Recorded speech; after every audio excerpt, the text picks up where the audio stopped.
sitting here, episode 93, the Dwight Freeney episode. He got a ring. A lot of the athletes that we talk about on this show, or at least name the episodes after, don't have a ring. He does. Yeah. He got it with the Colts. Yeah. Yeah, of course. Dope. Sitting with us today, this is going to be a good one. Coming off his big win against CM Punk a couple months back. We got Phil Brooks, whatever you want to call him. You know. Hey, we can call him CM Punk now. There we go. He Cult of personality. Look, with the ass whipping I gave him. He was Mike the Truth Jackson. We can call him CM Punk now. And Pokemon Go has us registered as good friends.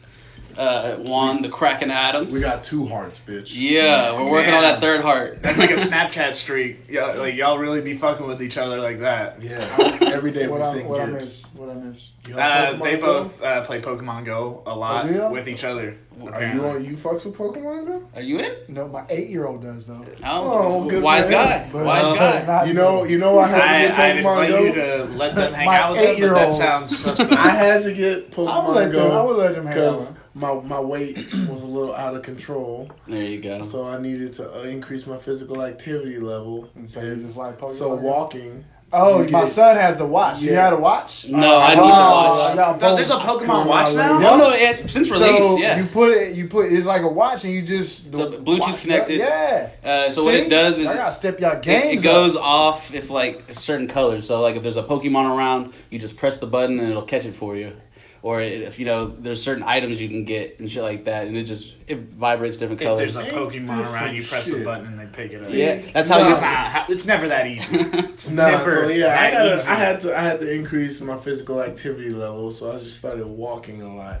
But speaking of 8-year-olds, Mike. I remember at a certain house party we were at, and you were schooling his 8-year-old in basketball. Hey, sometimes you gotta put it on him like that. He was talking all breaking ankles or what's up? That was we was at cousin Mick's house, and I had the young kid. Shout out to my man Michael White, with I'm drawing a blank right now. RES. Ready every second. I don't even know. But no, I mean, Mike, he's like. Yeah, I don't think he's 8 though. He may be like 16, but he's just like. Wait. There's a big difference. He's the size of. Yeah, one makes Mike feel way better about himself. No, here's all I remember. Mike was talking all the spice. Came in sweat. So look. Goes to kid's dad and was like, I just worked him. Oh man, he went up to his dad. His dad goes, he's fucking 8. Oh, that guy. No. Okay, that was Mike guy. crosses up too many kids to remember. That 5-year-old. Oh, that 5-year-old. No, that was like. Well, I think that was an 8-year-old. Okay, where is Micah's thing? I thought I've seen that happen. Not that happened specifically, but one time I was at this park. We're playing basketball, and this kid was just feeling some type of way because he couldn't hold the guy that he was holding. And so he started talking shit. And then his dad was right there. And so homeboy told him, like, yo, keep talking shit, I'm going to beat you up. And then his dad tried to say something. He's like, you're next. The whole family. Okay, I have it. I found my guy's page. I was close. He's 15. Okay. No. He's 15. No, you had to work him then. I had to. But Builds character. Look, see, that's how I look at life. When I go to LA Fitness, I hit them with if they're over 15, they're getting dripped. So even it don't matter what part of look. Here's the thing, and we'll probably touch on this later. But if someone jumped on my Instagram comments, or maybe I was talking to somebody and somebody like interjected, like they didn't realize that they were sitting at the kids' table, and now we were at the adult table. They tried to come on over there. It was like, nah, you go back. Right. And so I gave him some spice back. I tried, look. I don't think they understand what they're coming for when they come for me. Right. It's like, I'm a witty cat and I'm going to give it to you all, right? So then I got people coming to me, yeah, why are you picking on this little kid? And I was like, whoa. I wasn't picking on anybody. Right. This kid picked on me and I just responded. Right. Don't. 8-year-old should have sat his ass over in the 8-year-old corner. Right. He should have stayed at the little kid's table instead of trying to interject himself. Came to the adults table talking spicy. So I had to give him that work. That's how it goes sometimes. Yeah. To be honest. You weren't bullying him or you weren't teasing him. You were teaching him a fucking lesson that he needed to learn. I've only dunked on one person in my life, and it was a child at LA Fitness. And because normally when I'm playing basketball, I'm not going to dunk if anyone's in the area. I just don't want to, I make a business decision. I'm not trying to hurt myself, okay? Yeah. I'm not trying to hurt myself. Yeah, so that's almost 300 pounds coming down. Yeah, this kid was talking all the spice, and I got a fast break, and he was trying to run alongside me. And I knew so I passed him up, and then I slowed down just enough, like I was gathering, so he would come up and try and contest it. Right. Mashed all on this little guy. It was delicious. I didn't know you could dunk one. I'm gonna have to keep that one in mind. As the UFC describes, he's gigantic. I'm a generational athlete, sir. That's on the UFC page. That's their words, not mine. Okay. It's for the people to say. Repeat this? Jesus, Juan, you drank the whole Tropic King already? Oh wow. Okay. Mama didn't raise no bitch. Fair enough. I'll drink to that, bro. Fair enough. It's Juan's first time drinking with us, right? No, it's since the first episode, I believe. Yeah. So that's right. on the UFC's official page for my athlete profile, it just says Division I wrestler, generational athlete. It don't have a picture. I was just about to ask you, does it have like the shadowy figure? No picture, nothing. It just says Renaissance man. All it says is generational athlete. Division I wrestler. You know, I love the UFC, but I've never understood why they've done that. Why, like, when you put out these cards, especially on your website, like, you don't have a picture for the fighter. You got a weird shadowy figure for everybody. Because that person hasn't fought yet. Right, but they had one up for Greg motherfucking Hardy, so I think they can have one up for me. That's all I'm saying. What are you talking about? On the website. His is him in a 3-point stance, though, in the Cowboys jersey. Have you done the photo shoot yet? I did one for Contender Series. Oh, what is okay, you should have one. Yeah, word. That's all I'm saying. That's all we're saying, UFC.com. I'm on UFC and he's not. But the man takes several pictures. You can pick one.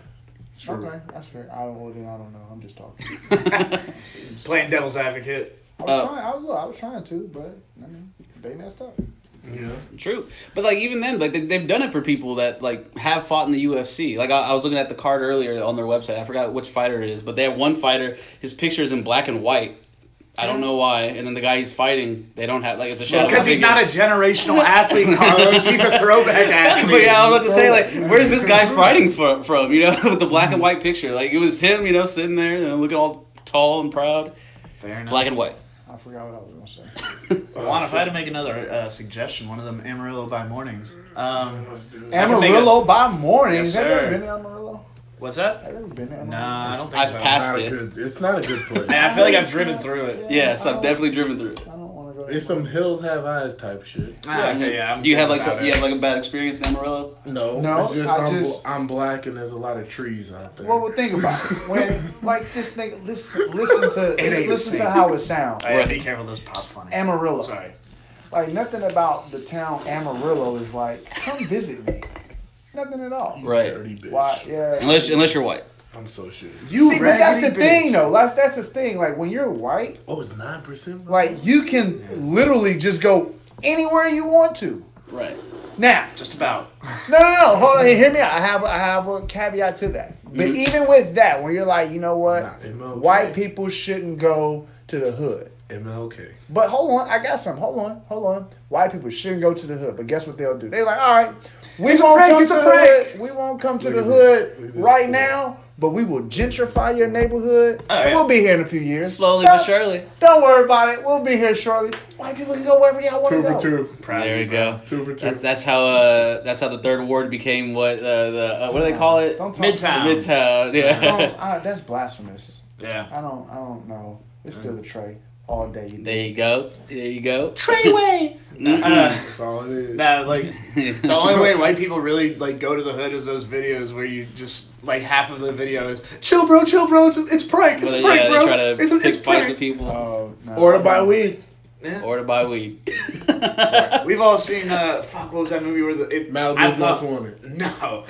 Damn it. Okay. I like where your head's at. Have y'all seen Snow on the I like where your head's at. So it's fake, but they really made it look real. It's like a mockumentary. Yeah, the dude like sells this like car full of white kids in the hood, like I forget what drug they're going I for. started watching that. I saw like because then they like jacked the car, but then get the point of view from them now or something. Like the camera goes dead, and then the next time it picks up, it's the guy. It's in the guy. Yeah. Okay, I know what you're talking about. I like that. It's like Cloverfield, but without all the monsters. Right. I don't think I watched it this in time. Maybe I stopped watching it or something like that. It's entertaining. Okay. I'm about to finish it. Also, is it still on Netflix?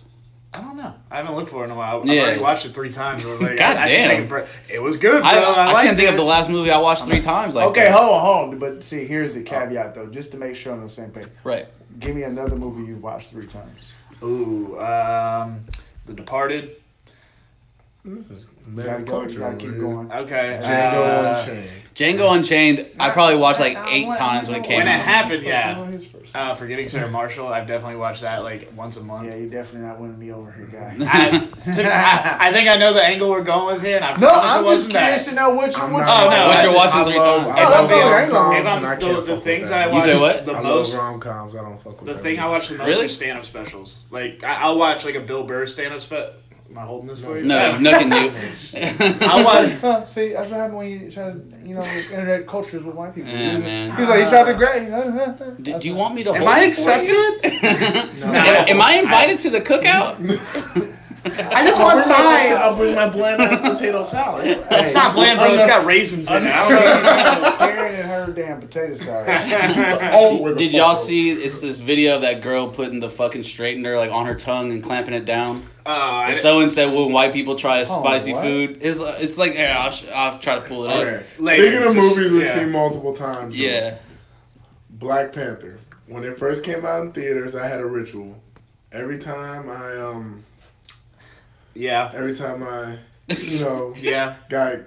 got someone of a different culture, but we bridge the cultural gap between black and white. You really have to work on your analogies. I was taking every time I got they can't be got so with a woman. Well, it's not even that. He's like every time I got a Caucasian woman with me. I understand. Yeah. We would go see that movie afterwards. Yeah. So I saw that movie 6 times in theaters. Damn. Yeah. For the record. I don't know if you've seen it. And 8 times on Netflix. I can't watch that over again. But the caption was when white people have spicy food. Yeah. For the record, I love all people. Right. You said it earlier. You're an equal opportunity. I'm an hater. equal opportunity asshole. Okay. Yeah. Well, I'm an equal opportunity lover. I'm equal opportunity everything. I don't hate. I penetrate. You get what you deserve. That's how I am. You say I don't hate. I penetrate. Yeah, that's a good one, right? Yeah. Scarface still playing on the phone. There you go. So, since both of y'all's last fights, I've seen the uptick. So I know damn well y'all have in fan interaction. Mike, you have the people that either love you for sending CM Punk to the Shadow Realm, or you have the people that talk the spice. You got luck. But see, that's the thing, though. I'm just I'm a diverse individual, right? So I get the trolls from every walk of life, to be honest with you. But the thing is like I'm just not. Life. Well, yeah. So, before we get to that, like the people, they just don't have the aptitude for this. Right. Like they're not cut out for trash talking, and it's cool, like the trolling is cool. I actually encourage it. Right. But you have to be good at it. You can't just you suck or CM Punk. Like you have to be creative. Right. Even the people, like I try to help them out. Like I was like, so my new favorite troll, my new thing is to post on like a UFC Instagram. Like they'll post something. That's where I get them all. Oh yeah, it's the Instagram. You just pop in there with one little, and I'll just say already or whatever. Yeah, something. 100 emoji. Something. I dust that motherfucker. Emoji guy. I'm not an emoji Really? I feel like past a certain age, no one should be emoji people. See, I was never an emoji person, and then one chick was like, I can't text it to you. You don't use emojis enough. And I was just like, 100 fucking emoji. I feel you. I'll actually, because the crazy thing about that phrase 100 is that I've been using it for a very long time. But I was just my thing like, 100%, 100 or whatever. Yeah. And even now that I've seen the little 100 with the underscores, I still don't use it. I type out 100%. Well, I use the percent. I don't type out the word percent. But no, so like my new thing is like I'll go into or it's either a UFC picture or Mackenzie Dern picture. Those are my favorite two. Actually, literally as I was parking to get here, I guess Mackenzie Dern had posted her recent picture. She's on the beach or whatever with the yeeks out. And I didn't even comment. Like, I just liked the picture. Yeah. And then sure enough, some dude was like, "Hey, so Mike, where we gonna come and comment on your best friend?" Because I made a comment. I was like, "Yeah, I support my friends." Which, I'm cool. I'm close to Mackenzie Dern. You know what I'm saying? I have a number. You know what I'm saying? So I never said anything past. Of course, I had to drop that on. But it was nothing past. I was like, "Yeah, I support my friends." Right. Like, that's it. And so now they're, "Oh, you here for your best friend?" And I was like, I didn't say all that. Yeah. You gotta work on your trolling. Do you find that the fans are better trolls than the? Because I've seen like you had like that dude, the Big Brother UK dude, talking shit. Like who's better at talking shit? The fighters or the fans? Well, the fighters. Yeah. Well, that's the thing though. It's like, our job though. We have to be decent at it now. Right. I mean, I agree. Yeah. But because there's some fighters that try and clown me, and I'm just like, "You're an idiot." Yeah. And then I'll break down why they're an idiot, and then clown them more so. And then he's a different kind of troller now. I'm a horrible troll. Like, I've made people delete their Facebooks. Juan's the big guy troll where he's literally just like, "I'll fuck you up." Like it's the best way to get. That's my trump card, bro. Hey, I'd fuck you up, right? And I can fuck your girlfriend. And my bad. Yeah, I'm gigantic. You know that, right? So like I said, I get the people, and they try to come for the smoke, right? But they're not ready, and now they're just too dumb. Yeah, you know what I'm saying? And I mean, but that's life, though. That's what you don't have people all aspects of life trying to poke fun at you or whatever. Right. And I've just realized, man, is that like these people, like, they hurting inside. Like it takes a lot for you to wake up and just like go talk shit to somebody. Yeah. Like I don't know. And like, they just sit there and refresh until hopefully they respond. Well, because like what Juan said, I'm living my best life, my dude. Like, I am legit like the happiest I've ever been in life. I synced it. And he synced it. Yeah. You know what I'm saying? I witnessed it. And I got Mackenzie Dern's number. I don't know if y'all heard me.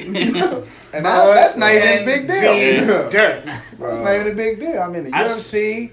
I get to travel around. And then even that, just to say that, like, right.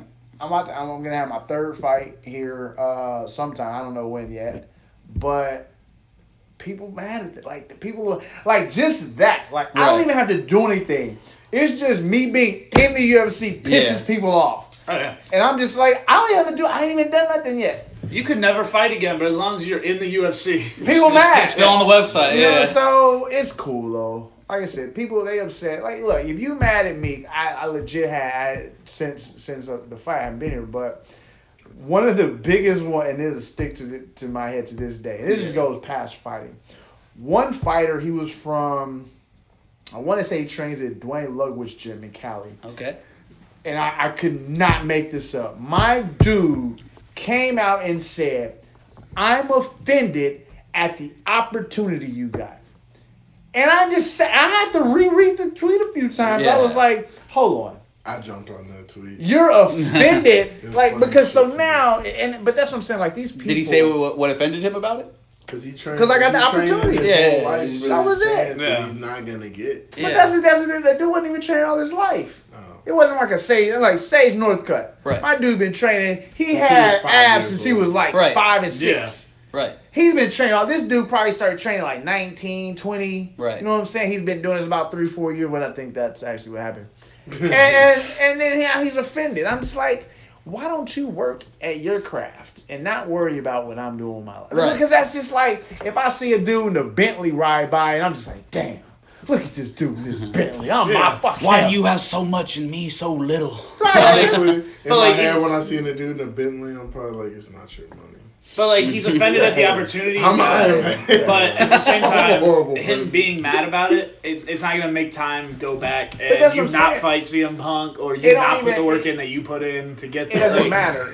I got to the UFC by how I got to the UFC. Yeah. My path is different, literally, from it than everybody else's. Right. But it's still my path. Exactly. You know and you still made it. And this dude, I swear, he said, that's what he said. I'm offended at the opportunity you got. Right. And I'm just like, what? Like, what kind of entitlement is that? Right. That is the peak white mediocrity. I was just about to ask you what would. I knew that was coming. What I got dudes. I mean, but on the same token, like my path was way different than most people. Right. I had an NFL tryout right after college. People got pissed about that because I didn't play college football. I wrestled. Right. And then I said, whoa. How'd you get what?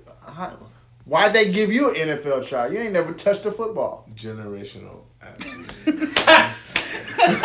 Because when they put my picture up, they gave him a card and everything. So, here you go, sir. But no, and then I started training for MMA, and less than 2 years later, I'm in the UFC. Right at 2 years later, I'm in the UFC, and there's people that are pissed about that. I had some dude. Tell them why they pissed, Juan. Tell them why they pissed. Because I set records. It's a record time. You're a generational athlete. The generational athlete in our presence, ladies and gentlemen. And what it is it's there's people that try so hard to do what we do, and they don't get that chance for whatever reason. They don't know how to market themselves. They took fights they shouldn't have. Whatever the case is, I'm here and they're not. And there's people that just don't like that. It's in their innate to be unhappy about that.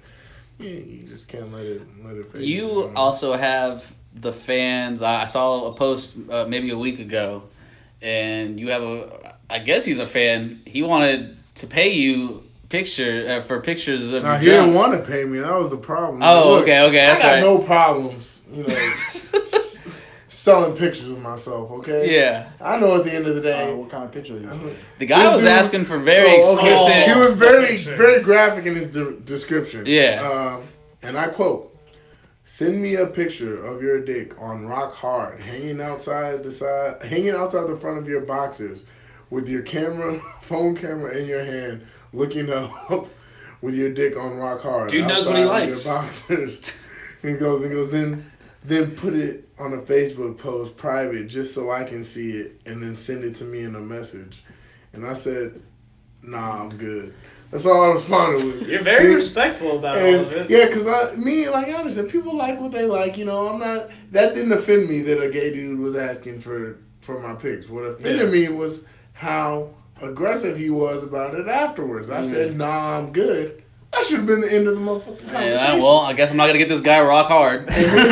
or all the other specifics. Response? Huh? He had a response. Oh, he responded with, "I'm good too." I'm like, "Nah, you have issues." I responded with, "Nah, you have issues." He goes, I like men and their dicks. And I go, "Well, I don't. Live your truth, homie. Have a good life." That should have been the end. That could have been the end again, right there. This man proceeds to call me. There's more? Calls me on Facebook Messenger. Damn. Sorry. I know that's going to register very loud. I do not answer. Yeah. It's next level creepy. Then 2 weeks later, calls me again. That was last week. So in a week, I don't know how serious he is about it. But like I said, I don't know how many genders there are now. Right. I'm pretty sure I've been hit on by a good spectrum of them. Because... Oh, I got a great hit on story. Oh, so then, so on my Instagram is worse because it always starts the same way. They like anywhere from 10 to 50 photos, right?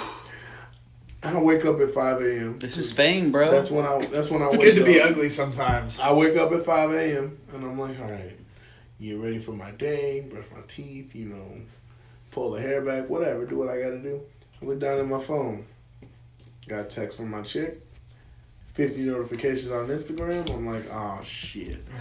And I look down, I start scrolling. I'm like, are they all from the same one? Yeah, they're all from the same one. About 20 minutes later, I know what's about to happen. I get a message, "Hey." And so now I have it copied and pasted, right? Yeah. Like an automated response. Because like we talk about people knowing what they like. I know what I like. I like cisgendered women that are either bisexual or heterosexual. Yeah. That's what I like. God, you feeding into that bullshit, man. No, you have to these days. And here's the thing. I tell them, it's three questions I ask them. Like, they say, "Hey," I say, "Look, before this even gets started, I just got 3 questions. 1, do you use the word cis? I said, no. I said, 1, what do you want? 2, do you currently or have you ever had male reproductive organs? Right. 3, are you a spy? And the "are you a spy" is just to add some humor in case they want to get all pissy. In case it's no, it's no to question 2, and I want that dick. I actually, no, yes, and if I told you, I had to kill you. I get my Mr. and Mrs. Smith on. Okay, with it. Let's go. Yeah, fair enough. You said you had a hit-on story. Yeah, I want to hear Mike's story.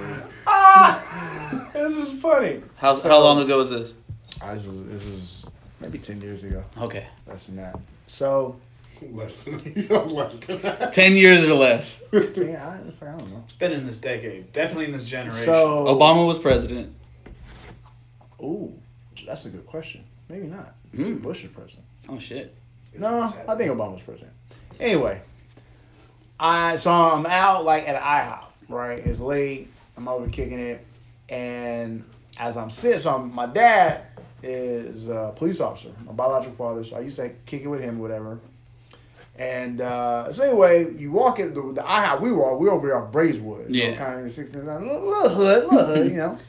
So this is the after hours, like it's basically like turn the club IHOP. Yeah. Well, they kind of straightened up, but back in like the 90s when I wasn't going out, my dad told me I used to be club IHOP, early 2000s. Ooh, I've even had some stories in there, right? So my back is to the door. My dad is obviously police officer. He wants to keep it visual, right? Keep an eye on it. Yeah. So I'm sitting there, and then having a conversation. 3 guys walk by, and what happened to Haas? The reason that I remember the 3 guys specifically, even outside of the story I'm about to tell you, one had on like the skinny paint jeans before skinny jeans was a thing. And then he had on like some red, like there was like the Nike sneakers that almost looked like snow boots. Yeah. You know what I'm saying? Yeah. Word. And so the boot, I was like, God, and it was red. I was like, yo, what the hell my dude is rock? What is he wearing over there? So in his head, he's like, that's kind of fresh. So the 3 that's go gonna catch down, on. and then one like kind of like look back at me like, what? I guess they were like talking, and one kind of give him a look back. So this may have been like, let's say 1 o'clock, right? I hang out with my dad till sometimes 5, 6 in the morning. So anyway, it's like 1 o'clock. So the dudes, they end up getting up, leaving, and as they're walking out, they kind of give me the eye. You like what you saw? And so I, not paying them any attention, just blowing them off, whatever. So now, playing hard to get. Again, this is like this is like 1 o'clock. Yeah. Now fast forward to like let's say 3. I leave or whatever. So I'm parked right in front, like when you pull up, the parking lot's right in front of the building. So I'm right there. So I walk out the door and my car is right in front. So I walk out, go to my car. Now, when I walk out, let's say 5 rows back in the parking lot. Well, the guys are there. They're still in the parking lot. And so I look, and I was just like, I think in my head, I'm like, I think those are guys from earlier today. So I look, still not paying no mind. I'm just me being me. I got the burner with me anyway, just in case. There you go. So I get in the car, and I'm sitting there, and as I get in the car, close the door, I'm always checking my mirrors. Right. So as I sit down, close the door, I look in the mirror. Well, as I'm looking in there, I see dude is walking up. How was he walking? He was just walking. Like catwalk walking? Confidently. He wasn't sashaying to the car. Motherfucker. So makes the story better. Of course, the thing is right there. So I put my hand on the thing just in case. Yeah. So dude walks up, and he's kind of hesitant as he walks up. He's kind of like, because that's the other thing. Like especially at this time, even now, like I wouldn't recommend a gay person do that. But even then at the time, like, that's bold. Right. Like, you don't know what's going to happen, right? Anyone attracted. But my dude, I guess he liked what he saw. So he was like, I'm going to take this risk. So dude shoot the shot. He shot his shot. I mean, he airballed like a motherfucker. He got some real pretty eyes. So my dude walks up, he taps on the window, and I let it down probably like that much. So I let it down. Yes, officer. And I said, what's up? I just look at him. I said, because I'm sitting down. I said, so I said, what's up? And he says, yeah, I'm not trying, I'm not do nothing. I'm cool. I said, or he said, you look familiar. Do I know you from somewhere? And in my head, I was like, did he really just use that line on him? You come around here often? He was just like, he said, I got a story about that line after. He said, you look familiar. Do I know you from somewhere? And I was like, nah, you don't know me from anywhere. He said, from anywhere. Covered all bases. And he said, ever. He said, did I see you like out last weekend in the park? I was like, and I was honest though. Like I don't think we go to the same. This was a legit answer, but I was like, nah, I was in New York last week. That couldn't have been me. Right. And so he kind of looked for a little bit, and I was like, all right, you good? I gotta go. And he was like, all right, you have a good night, and he walked off. But in my head, I was just like, that's bold. Yeah. Oh, wow. Like it's 3 a.m. You don't know if I'm a homophobe or not to make that up because people get killed for that shit. Yeah, unfortunately. You know what I'm saying? And so he didn't. But I was like, yo, that's about like respect the confidence. Yeah, shoot. Now I didn't give him a fist bump. Shoot. In my head, I gave him a fist bump just off of the pure balls. Yeah. Of approaching me. But that was it. I got 2 stories about that line. Roll into Mike's story. One's about, the line, and the other one's about shooting a shot. All right, go ahead. All right, so. I just really thought Mike got catcalled in the IHOP parking lot, and that was going to be funny to me, too. Just, like a loud whistle. Nah, hey, Mike. My dude, he approached the vehicle. He walked up confidently. My dude, it's all about confidence, man. And I'm like I said, Mike was just like this. Mike was just like, you got a whole lot of gumption. And I can see it because those pants are so damn tight. You know what? Take that thing out. I'll at least look at it just for your satisfaction. Stupid. That wasn't me. Whenever a girl tells me, like, you look really familiar, I think I've seen you somewhere before, my go-to response every time is, yeah, a lot of girls see me in their dreams. And I just walk away like that. That's smooth That's operator. That's all I say. Okay. I never talk to them. Now, most of them never talk to me again after that. But right.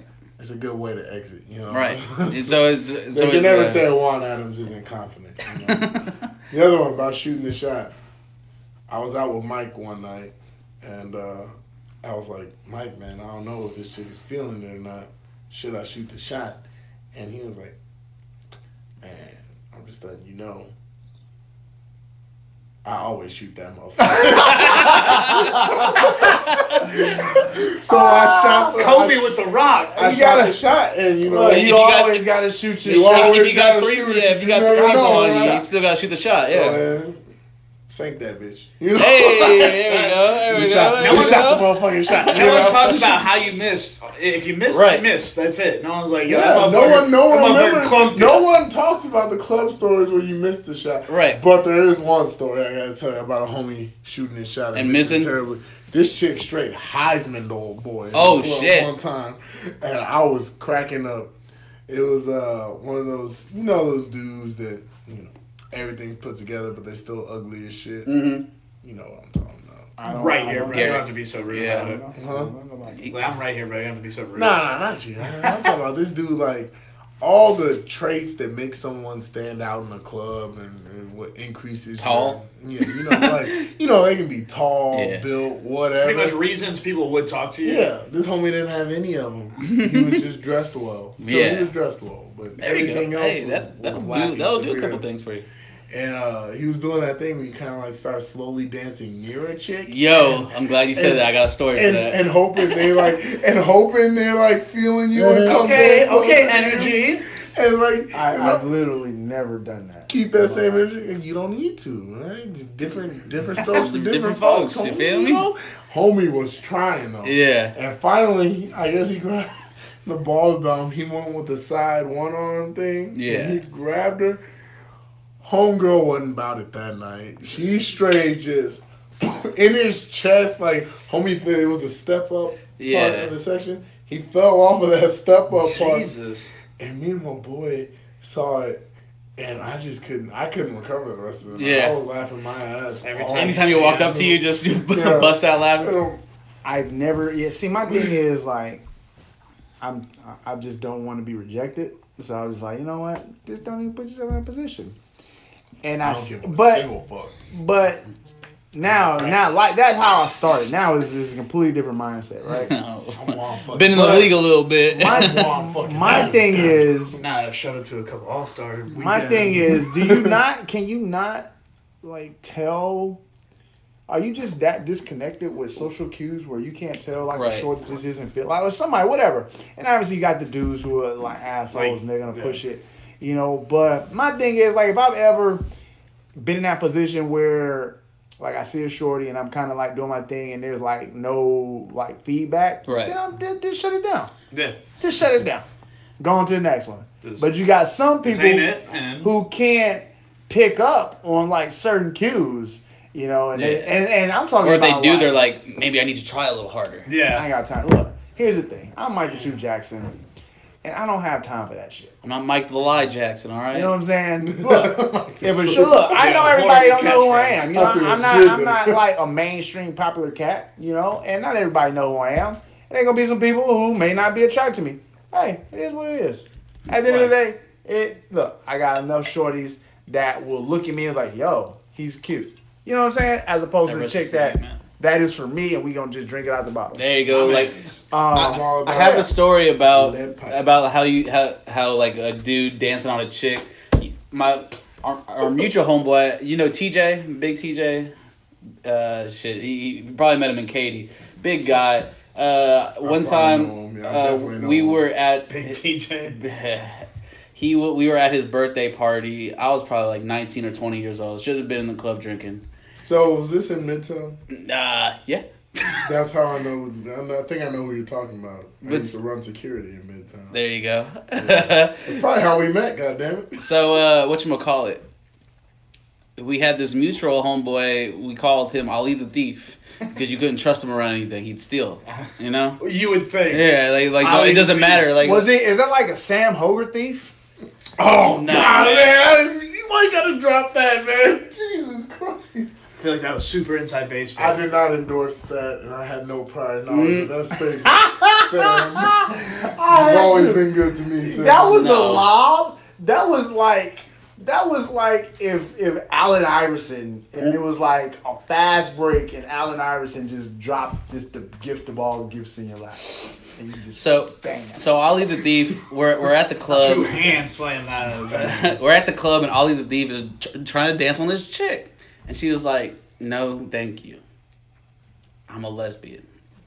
And then so he comes back to TJ in the camp and he's like, I'm gonna make her change her mind, bro. Like, no, you're not, bro. Just please stop. You're making an ass out of yourself in my section. Mike can attest. I've done this, by the way.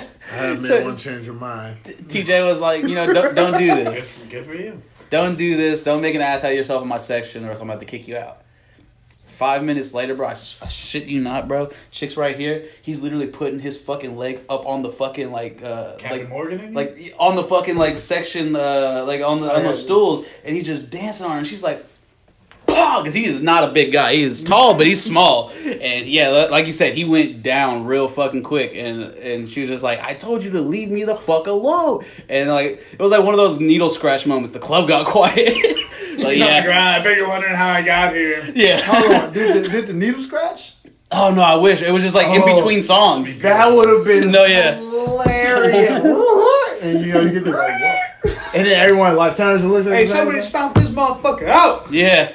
And so he got pushed down, and yeah, that was the end of it. They were like, yeah, you got to get out the section, bro. And he ended up getting kicked out the motherfucking club because you can't take a thief anywhere. You don't know how to act. Man, I went out last night. Okay. I'm just talking. I did not. I went out. What's today? Today's Thursday. I went out 27th. I went out Saturday night. I haven't been out. I went out 2 weeks ago. I haven't been out quite a long. Is that the night of the fights that you told me we were going? This is the TJ I was talking about. That was the night of the fight. Yeah. Yeah, and I was like, I'm tired. Let me know if y'all need to get in. That night. That was the night. That night. I was like, I'm not going. Hey, after the fights, what happened? Bring something up. Huh? No, I was just listening to you. So after the fights, my cousin's in town, and we like, we going out. So we hit up like, I know y'all gonna say Midtown. We hit up. We was in the third ward. We was in the spots. We was in the spots. We walked there. What was the name of the club? Man, I don't even remember. We walked into one spot, And I hadn't been into a hood spot in that, and no, it definitely wasn't Midtown. That's what I'm saying. Like this was off of like Emancipation. Oh, that's where your boy was at. We was off Emancipation. You didn't call me because I was not been like that. But so we walked into a spot, and all I could think of was like, this looks like a No Limit video. I haven't been in this environment in a long. I was happy though. I hadn't been in an environment like that in a long time. I seen my people, and I was like, yeah. As soon as I walked in, one chick shaking her ass, she's fucking on the handstand. I was like, yeah. I'm in the right spot. Then I looked over here, this shorty's on all fours shaking her ass. I was like, yeah. The floor is dirty, but I love it. And then, yeah, that's just nasty. Yeah. Call your dad. Call your. He still cares. And then this is how you knew it. Like once 2 o'clock, because my dude was trying to. Apparently, my cousin was going to meet his man's who has some like IG model. Like this is the new thing. Well, we going out to see IG models now. Yeah. Now, when I saw the IG model, Like I went through a phase where I was exclusively banging IG models. See, I missed that phase. I'm too. Like you missed it or you missed it? So, no, I missed it. Yeah. It's still going on. It's going through my There's IG models, bro. Nah, I was getting. They don't go away. It's like a hydrant. You cut off the head and 3 more grow. Yeah, this is an aspiring IG model. And then I went.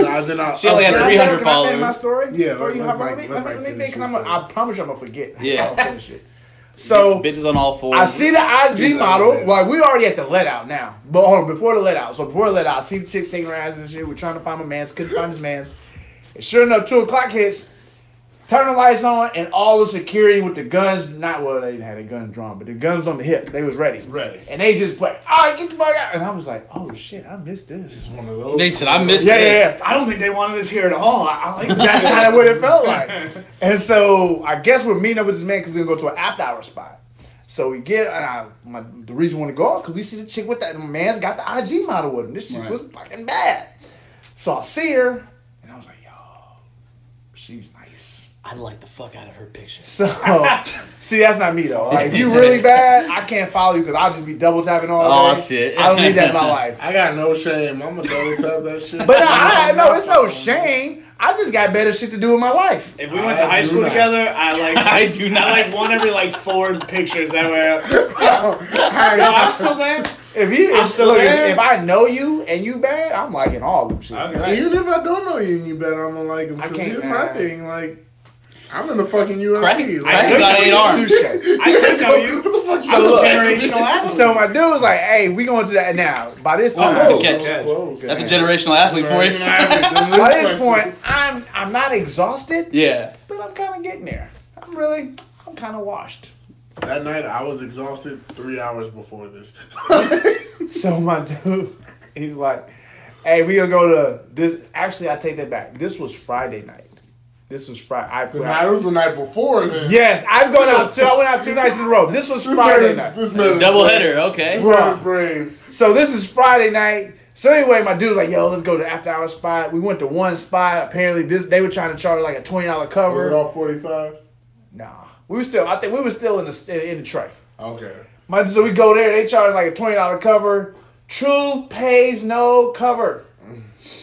Everybody in the group was like, "Yo, we ain't paying for a cover." Right. Somebody else like, "Hey, there's no cover at Spire." I think it's called. That's a real name. It's probably like SPYDER. It's like, "Hey, there's no cover." And so me, I'm like, let me preface, I've never set foot in Spire. I'm like, cool. I go to Clay, but when it goes to Spire, I am out. Okay, so what kind of, put a pin in that. What kind of spot is Spire? You don't talk. Spire's a good spot. Because you gonna interject some different culture. Spire is a great spot for people 25 and under. A lot of sugar baby type chicks hang out. I was not thinking that's where you were gonna go. It's not my type of place. I'm definitely not because Juan is a sugar baby, goddammit, and he doesn't need to be around other sugar babies. Right? I don't need that type of negative reinforcement in my life. I know people say it ain't tricking if you got it. Yeah. But even if you got it, it's still tricking. It's still tricking. I like that. Truth doesn't look. He's calling me a trick to my face right now. That's what I'm trying to know what went down. The truth just called me a trick to my face. And I let him. So anyway, that's why he has the picture. That's why he has the picture on the UFC website, bro. I don't. So we we're pulling up the Spire. I see this long line outside. I cut that right. I text my cousin, "Hey, I'm going to the crib." It's not gonna happen. He was kind of because I was the third because it was 3 chicks. It was gonna be 3 of us, and I was like, look. Ideally, and I would have took one for the team. But I was exhausted at 3 a.m. Yeah. Spire's like a more like it's like Clay's the place to be. Right. Spire's owned by the same people, and it's just like it's the people that couldn't get into Clay. Pretty much, it's like it's a ratchet Clay. Yeah. You know? Oh, see, that's what I was waiting for you to get to. Why you took so long? See, this is what I told you. You have to work on your storytelling abilities. It took you too long to get there. You're right. I've had him on the podcast 5 times, and it's usually better. 2 or 3 more drinks. I don't go to any of those clubs, but I will say the people that I grew up with and know, like through other shit that do work at those places. They're all just like male thoughts, like where they're club promoters, but they're really like. Is that a prerequisite to being a male thought? But they're really servers around. Oh, you know what I'm saying? Wow! Like, they shots work fired. For, they work for bang bang bang. Their actual job is they're a realtor, but like they're not. And they also work for exotic car lease places. Hey, they're the lowest salesman. You know, I don't even. You know, I'm gonna give him a shout out and say, y'all keep going. I was just crashing them for a second. That was. But yeah, they post pictures of like cars they get for their birthday, and they're like, "Yo, had to treat myself." And you're like, by you treating yourself, you mean mom and dad bought you a Dodge Charger like you're in the army? Oh shit! Do you work in the oil field? By the way, I just checked my Twitter. Okay. Smoke Break Podcast says he loves the show, loves what y'all are doing. Oh, that's appreciate. Keep that same energy. I was gonna say Smoke Break sounds like a guy that. Sounds like my type of crowd. Yeah. We'd be down to link up, but anyway, we really didn't even introduce this bitch at all. Like we just ran into it. Oh yeah. We're 46 minutes in, and it's kind of how I've expected it. Go ahead. You got real quick. So Saturday night. Yeah. Give my cousin. I forgot what spot we went to. I don't know. We were supposed to. I ran into so many people though. I knew that night. I was just like, and then it was weird because like I said, I don't go out, but as soon as I walk in, oh, it's my and I was like, how do y'all know me? Bro, what you about to say? So Saturday night. Saturday night we were out, right? We're talking about the same Saturday here. Yeah, same Saturday. Night started off. My brother wanted to hang. I'm like, you know what? I'll take him. Yeah. Meet some of my cool friends. We go watch the fights. Let him know his brother's in the UFC. Right. So we go to watch the fights. Right. At Cousin Mick's house. Right. That's right, cousin. Just for the record, there's 3 UFC fighters just chilling in there. Right. Right. Me, Mike, and the homie Andrea Lee.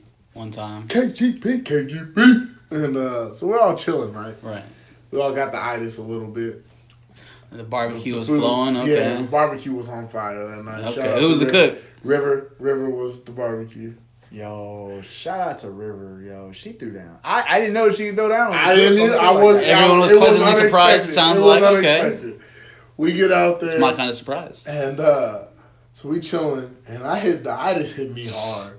I was like, yo, Mike, if y'all are going out, y'all need to get in somewhere, just let me know, and I'll text the door guy. Yeah, that's where it was. It wasn't even like I'm gonna meet y'all. Go out there. Yeah, I was like, I'm gonna text. Hold on, if I would have known that, I would have just hit you. I see my thing. I didn't hit you up because I was like, man, I ain't gonna hit him up to like come out. Mm-hmm. But if you would have just like, I was gonna text the door guy. Yeah. I for sure would have been hitting you up. Hey, bro, just text all this text right now. Text everybody. Most of the top spots, I got the door guy's number, so I'm like, all right. Now I need to see where I went. And I'm gonna be pissed if you tell me you knew the door guy. So I had to wait that long ass line, motherfucker. Actually, I didn't wait. Okay, there we go. My cousin. Look, like I said, I'm not paying to get anywhere. My cousin paid for your boy to get in. Yeah. So but that was a good ass night. Yeah. But yeah, that's how all my nights. I took my ass home and passed out, and I'm just so pissed right now. But real quick, so we go out, and I want to give a shout out to my guy. I've been knowing him since A&M days. His name is Peter Simeon. And let me tell you, this is my... Hold on. Yes, hold on. Hold on. I want to give a shout out to him because his Instagram handle... Right. I just can't believe it's his Instagram handle. It's PJ, the IG model. My dude, what are you doing? I love it. Anyways. Good for him. I give a shout out. Down. We went out. I need to figure out where we went the other night. It's probably on his. You got to as you figure that out. PJ is real. Mike, I'm offering you an out because I feel like you're not the biggest IPA fan, are you? That was good. Oh, okay, cool. No, that was good. Because I know you wanted to get the sours. I was like, I'm not gonna let you get rid of that. I killed that sour. But real quick, I'm gonna give a shout out to PJ and his business right now. It's called Imperial Motors. Okay. And basically, they sell, rent, lease Ferraris, Lamborghinis, the Maybach Benzes, the Rolls Royces, the Bentleys, Aston Martins, etc. There you go. And so give a shout out to him. He's doing big things with his stuff. It's a business. I don't fully understand how it works. Well, but it's needed and it's dope. So it's fine. I just to my knowledge, the demographic is you rappers especially because I get hit up about it all the time. Like, hey, I'm doing this music video. Do you know anyone that leases high end cars or rents out high end cars? All this other shit. I'm like, I know a couple car people I could hit up and see what they're talking about. PJ the IG model. But there you go, PJ the IG model. He has a different one for his business stuff though. But you would hope. Yeah, I would hope so. Like, yeah. PJ, I met PJ when I was still doing club security stuff. Okay. Like way back in the day, and that's how PJ and I know each other. Yeah. We just became cool because he was like, "Why don't I ever see you out anymore?" I'm like, bro, if I'm not getting paid to be out here, I'm not gonna be out here. There you go. That's just how I roll. Oh, is this a sour? Yeah. This one's got a. I like the tinge, the tint. This will be the next one. That one. Okay, my bad. Go ahead. We originally was the Brewery Ruse. It's a sour blonde ale, oak aged. Very good. It's very good. Oak aged? Yeah. And then now we're into the Sigma Intermezzo. It's a series that they make. That one tastes kind of like Smarties. And so the Sigma Intermezzo, it's a sour Berliner Weiss series that they make. This one is their most recent one. I was talking to the cup. Oh, it happens. We have it. In case y'all didn't know, this is a podcast about beer. I mean, yeah. It's about both. Mike and when there's no brewery present, we just kind of drink beer, and occasionally I'll talk about it. But yeah, this one, the Sigma Intermezzo, they've done peach and apricot before. They did a raspberry, boysenberry, and blackberry. God damn, that smells delicious. This one is passion fruit and raspberry. And also I'll give them a plug because they brewed it along with like 5 other beers for their anniversary this weekend on Saturday, the 29th. I like both passion fruit and raspberries. You'll love it. There's still, the rest is in there for you. It's all you right there. No rush. Everyone's got to get home safe. So, sorry, go ahead. I got a question for both of you that I want to it's the same question but just different ways. Juan, I'll start with you since Mike's fight happened first. When you were sitting there watching Mike fight, how were you feeling about it? How are you feeling about the whole? I was just happy, man, that my dude came up, straight up. Because people, being a fighter, you see so many people struggle, like dedicate so much and never make it. And to see Mike make it, I was just like, he did it, man. He's done it. And he used his platform. He did what he needed to do. And now he's set, you know? And that made me happy. And because it makes me happy seeing other people succeed at what they want to succeed at. Not always a hater, man. Yeah. Unless it's Greg Hardy. Man, that's what I don't understand, right? We'll get to it. That's what I don't understand about people. It's like, if it doesn't affect you personally, like, why would you care either way, right? Right. That's just leave it alone. The base of it, right? But you got people like Juan, like you said, I'm happy for you.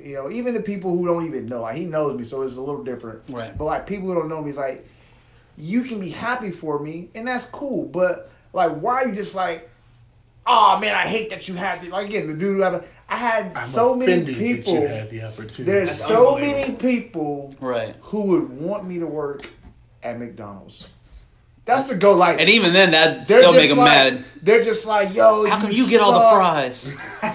And I don't. Speaking of, what do you think about that? They will, man. You got Mike Jackson could tweet tonight, like, yo, I'm done with the fight game. I'm making fries at McDonald's. Like, man, fuck you. Burger King fries, pussy. Right, so that's the thing. So their always go to is like, that's why Dana White fired you. You suck. you're gonna work at McDonald's or fast food or whatever. I'm just like, my first question is always, why do I have to go work at fast food? Like, why can't you say, I mean, Mike Johnson, you suck. You need to go back to school, be an engineer. Right. Work at a high-end restaurant. At least if I'm gonna work in food, like, can you like go be a server at Perry's Steakhouse? The Ocean Air. Something. Go gather up some student debt and become a communication specialist. Like, damn, that's a long road. Like, why do I have to work in McDonald's? That's right. Shit hit home. That email hurts every time it shows. It'll be drawn out of your bank account. Like, no fucking shit. I know, bro. I know. I told her every time they call me, I'm on forever deferment. When I get the money, y'all will be the first to know. You and the IRS. They'll be like, that's who I'm calling. Oh, I don't play with Uncle Sam. I'll pay all my taxes. But student debt, we've on forever deferment. But, once I got the money, Uncle Sam, you can have my money, even though I don't believe One time, I got back into school just so I didn't have to pay my student loans. I've met people. I swear I'm about to go back and get my master's. I already got 2 degrees. I'm about to go back for number 3. I get a call about twice a day from this spam number. It says spam likely, and I'll tell you how to get rid of it. I want to read it. I'll tell you how to get rid of it because at first it was auto loans. I don't even have a car, bitch, so I know you're lying. So I'm like, hey, okay, cool, yeah. Hey, bro, I know this is a scam. Put me on, bro. I want to be part of it. It's usually the Indian guy and not in the States. Just what? I know what this is. I want to be part of it. Put me on. I'm trying to be in this triangle. I'm trying to get like you, bro. He's like, so you don't have student loans? Like, nah, man. I'm just trying to get this money like you are. And he hangs up. And boom, they haven't called me about that. Then I get the motherfucking, I got the car loans. Now I got the student loans. And then it's a woman, every time just. We want to make sure. I was like, oh, so you're going to help me pay for my Harvard education? Yeah. It's like, so it's all there in the system? Yeah. I was like, hey, I ain't going to no Harvard, so I know you're lying. Let's work together, though. We're going to get this money. And they never want to hook you up with a job, and they'll always hang up. They're straight up haters, man. They're haters. I had a motherfucker call me the other day, and I forgot what it was about. It was about, I don't even think it was, because no one called my student loans. It was something. And I was like, hey, man, don't call me. Fuck you, my friend. You and I were there. And I was just like, that wasn't even necessary. I didn't cuss you out. All you had to do, all I said was, because I was like, look, man, can I just don't call me no more? Please don't call me no more. Man, fuck it. And I'm just like, bro, all you had to do is just hang up in my face. Right? I would have never saved your number. Now I will. You called me. I didn't call you. No, but that's the great thing. That was the first time I've been cussed out, though. Those numbers usually show up on your phone now. It's scam likely. I didn't say it to me. Just the actual numbers show up. Oh, no, my shit will tell you scam likely. I don't. That's why I put my side. Motherfucking scam likely get the call. It's a scam. I don't answer. For me, if you want to reach me that bad. Call me on Facebook and ask me to see my dick. You'll leave a message. I'm sorry. Look, man. I really didn't think, because my whole life has been reinforced that I'm not an attractive dude. I went to an all-guys school, so I would hope that they didn't think I was attractive. People would be like, you're an ugly motherfucker. I was like, well, I would hope you would think so. You're a guy. I'm not my target audience, right? I didn't do any of this for you. Yeah. So I'm kind of glad to hear it. I woke up like this because there's nothing but men here. Yeah, and so, but, I just wasn't really ready for that. I had a couple stalkers in college. I was captain of a Division I wrestling team. I was on posters and shit. So a few townies would stalk me. But bro, there was a time when I would have an anxiety attack every morning. Not every morning, but when I would wake up and my phone had too many notifications. Yeah, I would get an anxiety attack. That's why you get two. So actually, the night of my fight, I activated a burner phone. I sent my number to 5 people. There you go. Hey, I want to give a shout out to Apple real quick. For coming out whatever the new iPhones. The dual SIMs. The dual SIM. So we can have the burner phone. We back to selling drugs, y'all. Let me tell you though. Got the chop phone. Let me tell you though. Just from my, as I used to have an iPhone way back in the day before it was the cool thing to have. and the motherfuckers, they would come out of Japan with the duals, like the iPhones 2 and 3. They'd come out of Japan with the dual SIM cards in that motherfucker. And I was like, I never really understood why, other than trapping. And now here we are in 2018. Because like I said, that was like iPhone 2 or 3. And they were coming out with dual SIM cards. I was still on, so I was late to the iPhone party. Yeah. I was a BlackBerry cat. Okay. For yeah, BlackBerry was dope. I started with the Palm Trio. And then the reason I had the Palm Trio, because I had the touchscreen. Right. But I actually had a keyboard. And so because I was back when I used to work at Circuit City back in the day, and I was actually, I sold. You gotta explain to the millennials, Circuit City was kind of like Best Buy. So Circuit City, it was better than Best Buy. Would beat the shit out of Best Buy. I love Circuit City. Circuit City deserved to die. Yeah, Circuit City didn't. Well, so I was actually with Circuit City. Right. Here, I'll tell you where real quick. Okay. Real quick. This is what happened. Circuit City was the dope store where you get the knowledgeable employees because people were on commission and their livelihoods relied on their knowledge of the products, right? Best Buy has always been just hourly. Look, you hourly, you get teenagers. They don't give a fuck. They just show up. Hey, man, can you tell me about this TV? And read the tag for you. Yeah, here's the buttons. You know what I'm saying? If you buy the TV, it comes with a little instruction manual. Like, that's what it's so in Circuit City, we have to know our stuff. Anyways, I remember waking up and I remember going to work that day and it was just a different feel. Like they had fired all. So what happened was Circuit City went from being they cut away all the commission based. So now all the everyone who was full-time commission, they let everyone go because they were like, well, we can keep y'all, but y'all have no motivation to work here. I know people. As a 16-year-old in high school, because I was part-time, I made like about $1,000 a week. Right. And that was the minimum. Right. The minimum for full-time was $2,000 a week. Right? Mm-hmm. And when you're 16, that's about like $1.5 more than you actually need. Yeah. Yo, I had touchscreen remote control. Right. I had big plasmas. Yeah, the OG Roomba. Bruh. Oh, shit. Crazy TiVo. Motherfucking TiVo came out. Bruh, all that. So anyway, they fired everybody. So now when you fire everybody, you obviously need to rehire motherfuckers. Right. Mm-hmm. Well, then you just rehire everybody. You rehire everybody hourly. You got to train them now. These people are idiots. Yeah. So that was actually when Circuit City, because now you have all these people coming in during this transition period. Right. And you talking to people who don't know shit about shit. Yeah. So everyone went over that's when everyone went over to Best Buy. Because we had a Best Buy that was right near us. You know? You show up like, shit. I know what I'm doing, kind of. Well, that was the difference. Field. You come to Circuit City when you really, want to learn about the product. Right. You go to Best Buy when you know what you want, just picking the shit up. Mm-hmm. Like Walmart. No bullshit. So I used to go to Circuit City because they had to match your price thing. Right.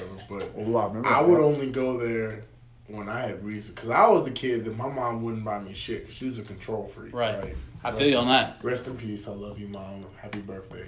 Is it her birthday today? Yesterday was her birthday. Okay, well, happy belated birthday. Control freak, you know? So I'll be like, I would do all my fucking research and find out all the specs that she wanted, but then I wanted the ones that I could still do the shit that I wanted to do on whatever it was. So yeah, Circuit City was my shit. So I have a great Circuit City story. My dad had all the coupons. It was 2002. I got one. It was 2005. Yeah, Star Wars. The third one, 2005. Episode 3. I was telling the story too. So I'm sitting there, and the movie had been out there. We just got on to Circuit City. we had been there for a little while, and my dad was trying to grab this TV and something else, and they had a bootleg, beautiful copy of Star Wars going on, and so I was watching it while my dad was finagling the motherfucker to Circuit City. So at the end of it, because we're about to leave, and I was like, this movie's in theaters and I'm about to finish it right here for free. And my dad goes, hey, could you just give him a copy? And they literally busted open a new fucking pack of blank DVDs and burned me a copy of Star Wars at the Circuit City. Wow. That's customer service. That's customer service. We would have done. So one of my, and this is just the one that sticks out in my head. Right. Actually, not funny actually. I sold this motherfucker a copy of Star Wars. I sold Kelly Winslow. Kellen, okay. I remember when he first got into the league. I had no idea who this fucking dude was. He walked in, bald head and everything. And I remember, shout out to my guy, James Freeman. I don't even know how to say his name. Yeah. That's how cool we were. And he was like, yo, that's Kellen Winslow. And the dude, he bought, I actually sold my computer is what I sold him. And then what? He needed it. This was, let me see, I graduated 2003. So this was about 2002, 2003, 2004-ish. And now 2017, 2018. What is he like, rape or something? Did he like rape a chick? That's what you just said, huh? Like he did something. Murdered someone. I'm about to look. Go ahead and talk. I'm about to look it up. I'm gonna plead the fucking fifth on this one. I have the computer right in front of me. Anyway, so plead the fifth. That's just a sidebar. So here's when I realized Winslow or Winslow Jr. Junior. Okay. The second. He is still in there. No, I don't want to. I remember seeing that motherfucker. Kellen Winslow Jr. charged with raping. I called it. Now he's a serial rapist. Yeah, unconscious teenager. Don't be a serial rapist, people. Don't. Just enjoy the cereal. Now, sidebar. Before I finish sex cereal, what's your favorite cereal? I'm not a big cereal guy. Fuck. But anything chocolatey. Both Pebbles. Anything chocolatey. Fruity Pebbles is mine. I go back and forth. It needs to transform the milk. Right, cool. I do love Fruity Pebbles. Yeah. So, my favorite is Cookie Crisp, though. Ooh, Cookie Crisp. Have to drop the mic on that one. Cookie Crisp. Cookie Crisp. So, anyway, so I got this dude comes in, and this is when I realized, like, people just don't give a fuck. And so I'm working at the Sugarland. Can't confirm. At the Sugarland location. The one that's now like a liquor store? I gotta get some I think it's like a Halloween Express or something. Okay. That's what it's, the Halloween store. So dude comes in, and I remember this one, digital cameras was blowing up. And it was an HP digital camera. We had on sale. It was $199. No, it was Sony. It was $199, and the promotion that week you got a free memory card and a free case. Right. I remember it. So dude comes in, he's looking around, and this is not fair. Like, cause I work in Sugarland, all these people have money, but they're frugal as fuck. Mm-hmm. And that's what I'm frugal as fuck. I'll save all my money now. Oh, yeah. So I get why people say that. Yeah, so dude comes in, he's like, wants his camera, sees the camera, boom. So I show him the camera, he's looking at it, he said, well, can I get the camera, but I don't need the memory card or case. Can you just take let's say it was a $40 value. Can you just take the $40 off the camera and just give it? And I was like, no, we can't do that. Buy the camera. This is just free. Mm-hmm. Okay, so he looks around, comes back. Well, I really want this camera. So long story short, the dude he was persistent of trying to haggle, and I was like, my dude, either you want the camera or not. Yeah. You know what I'm saying? Like you either paid for it or you didn't come here expecting to buy it ever. You know what I'm saying? Yeah. So he was really preying on that $40 off. Oh, he wanted that $40 off. Yeah. And I get it. You want to save $40. I feel but my dude was like, that's not what it is. This isn't some used or flea market. This ain't Mike's shop. This is Circuit motherfucking City. So finally, as he's doing it, and so by now we've moved from the sales floor to we're at the customer service where some people, I didn't have to check them out there. It was just close in proximity. So we find, as I'm ringing him up and he's telling me he's not going to get it. And he's like, come on, man, my free money. And I was like, look, my dude, you can't get the fucking $40 off. And he walks off. Let me speak to your manager. But my dude, he was so shit. And he just walks out. And I was like, my dude, but by this time, I was just so fed up with my dude trying to haggle for $40. Like, bro, I can be talking to any other customer right now. Right, but I'm over here dealing with you, and you haggle, but it's you because you don't want the memory card in case you want the $40 off. You my dude, just either get the camera or don't get the camera. Right. So, it's that simple. Or get a cheaper camera, motherfucker. What's funny about that shit? What's that? When I was about that age, 2003, I was 14. Okay. In school. I was still 6'2". Still jacking off the screensavers. Oh my god! What screensavers were you jacking off to? 3gforfree.com. I'll never forget it. Damn. Why does that name sound? I'll never forget it. It's such a man. 3G for free. So we rolled up into Sam's one day. Oh my god. I still can't believe that name. Sam's Club, right? Yeah. I'm chilling. There's a shoddy.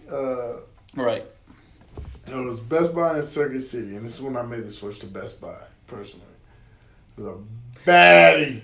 This dude would give me $40 off this fucking camera. There's a baddie working at the Best Buy. Best Buy little. She didn't even know it. And my ass sitting there like thinking, okay, I'm gonna just do whatever it takes. I'm about to be 15. Oh, yeah. I'm about 5'9" right now. Yeah. I'm like 20. We're sitting there talking and wasn't getting anywhere. She's thinking she's actually selling products. My dumb ass is trying to shoot a shot. I think she liked me, bro. Like, no, I think she wanted to sell you that camera. Meanwhile, every time she turns around, I was like trying to get a pic. Oh, bad Juan, no donut. It was so bad, and I was like, after the first attempt, I was like, nigga, this is sad. So I stopped trying it, but then yeah, it was a fail. But I jacked off in the Sam's bathroom. Oh fuck, that's not how I expected that story to end. Wait, what? You jacked off in a public bathroom? For free. Damn straight. .com. 3G for free.com. .com too, like not even like dot. Had the new WGV, not. Mike, I gotta ask you now. I'm not asking you if you've ever done anything like that. No. I'm gonna reverse the question I asked Juan when you watched him fight Sean T not too long ago. How was your mind feeling like watching him in that fight? I always had like when my because that's probably one of the first fights that Juan had that you probably weren't in the crowd, huh? Probably so. Yeah. Maybe the first fight. That's what I'm saying. Yeah. You know, when people I know fight, like it's always like even when Derek's fighting, you know, right. Derek Lewis is fighting next week. I'll be out there in Vegas. We'll be talking about that one soon. We're doing Truth Food Tour. Okay. You know, he has a big fight ahead of him, and every time he fights, it doesn't matter who it is. Right. You know, same with Juan, but it's something.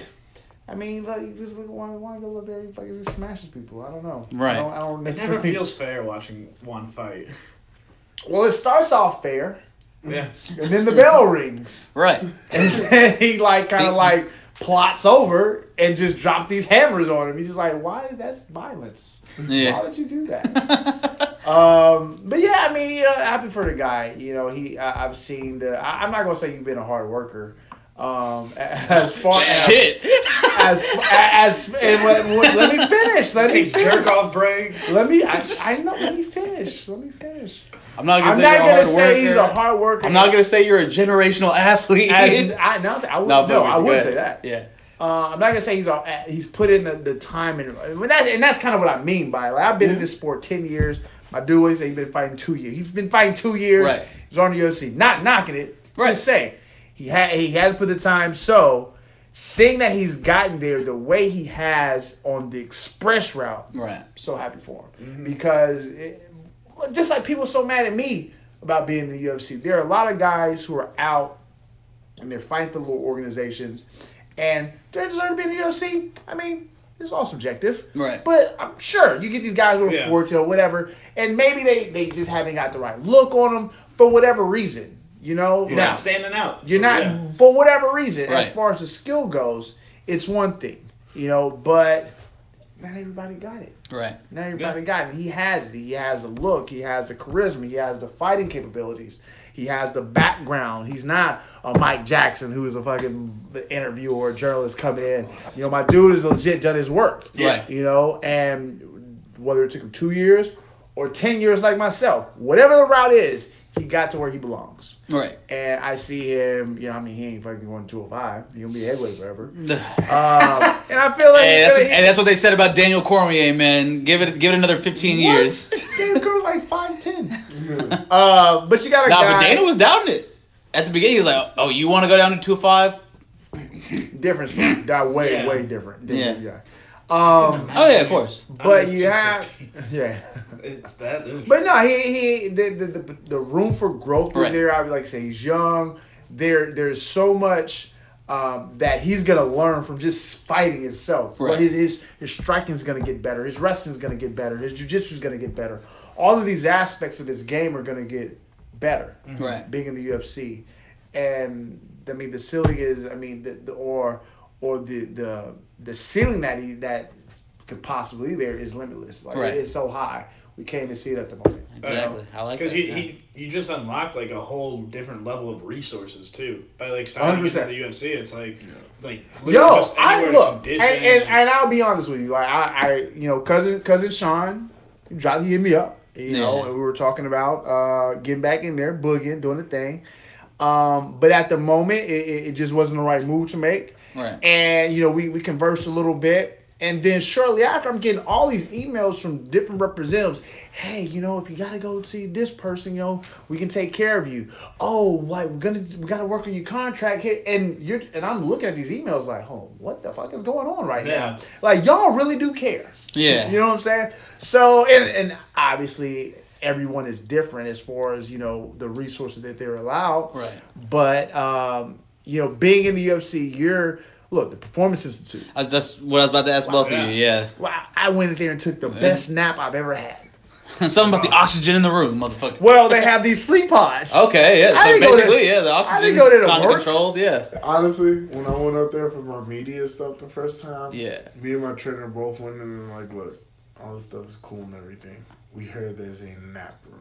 Bro. And they're like, we don't make them that big, Juan. Where it's at. iPad. I took the best 20-minute naps of my fucking life. I found a nap room. I didn't leave. It was on fight.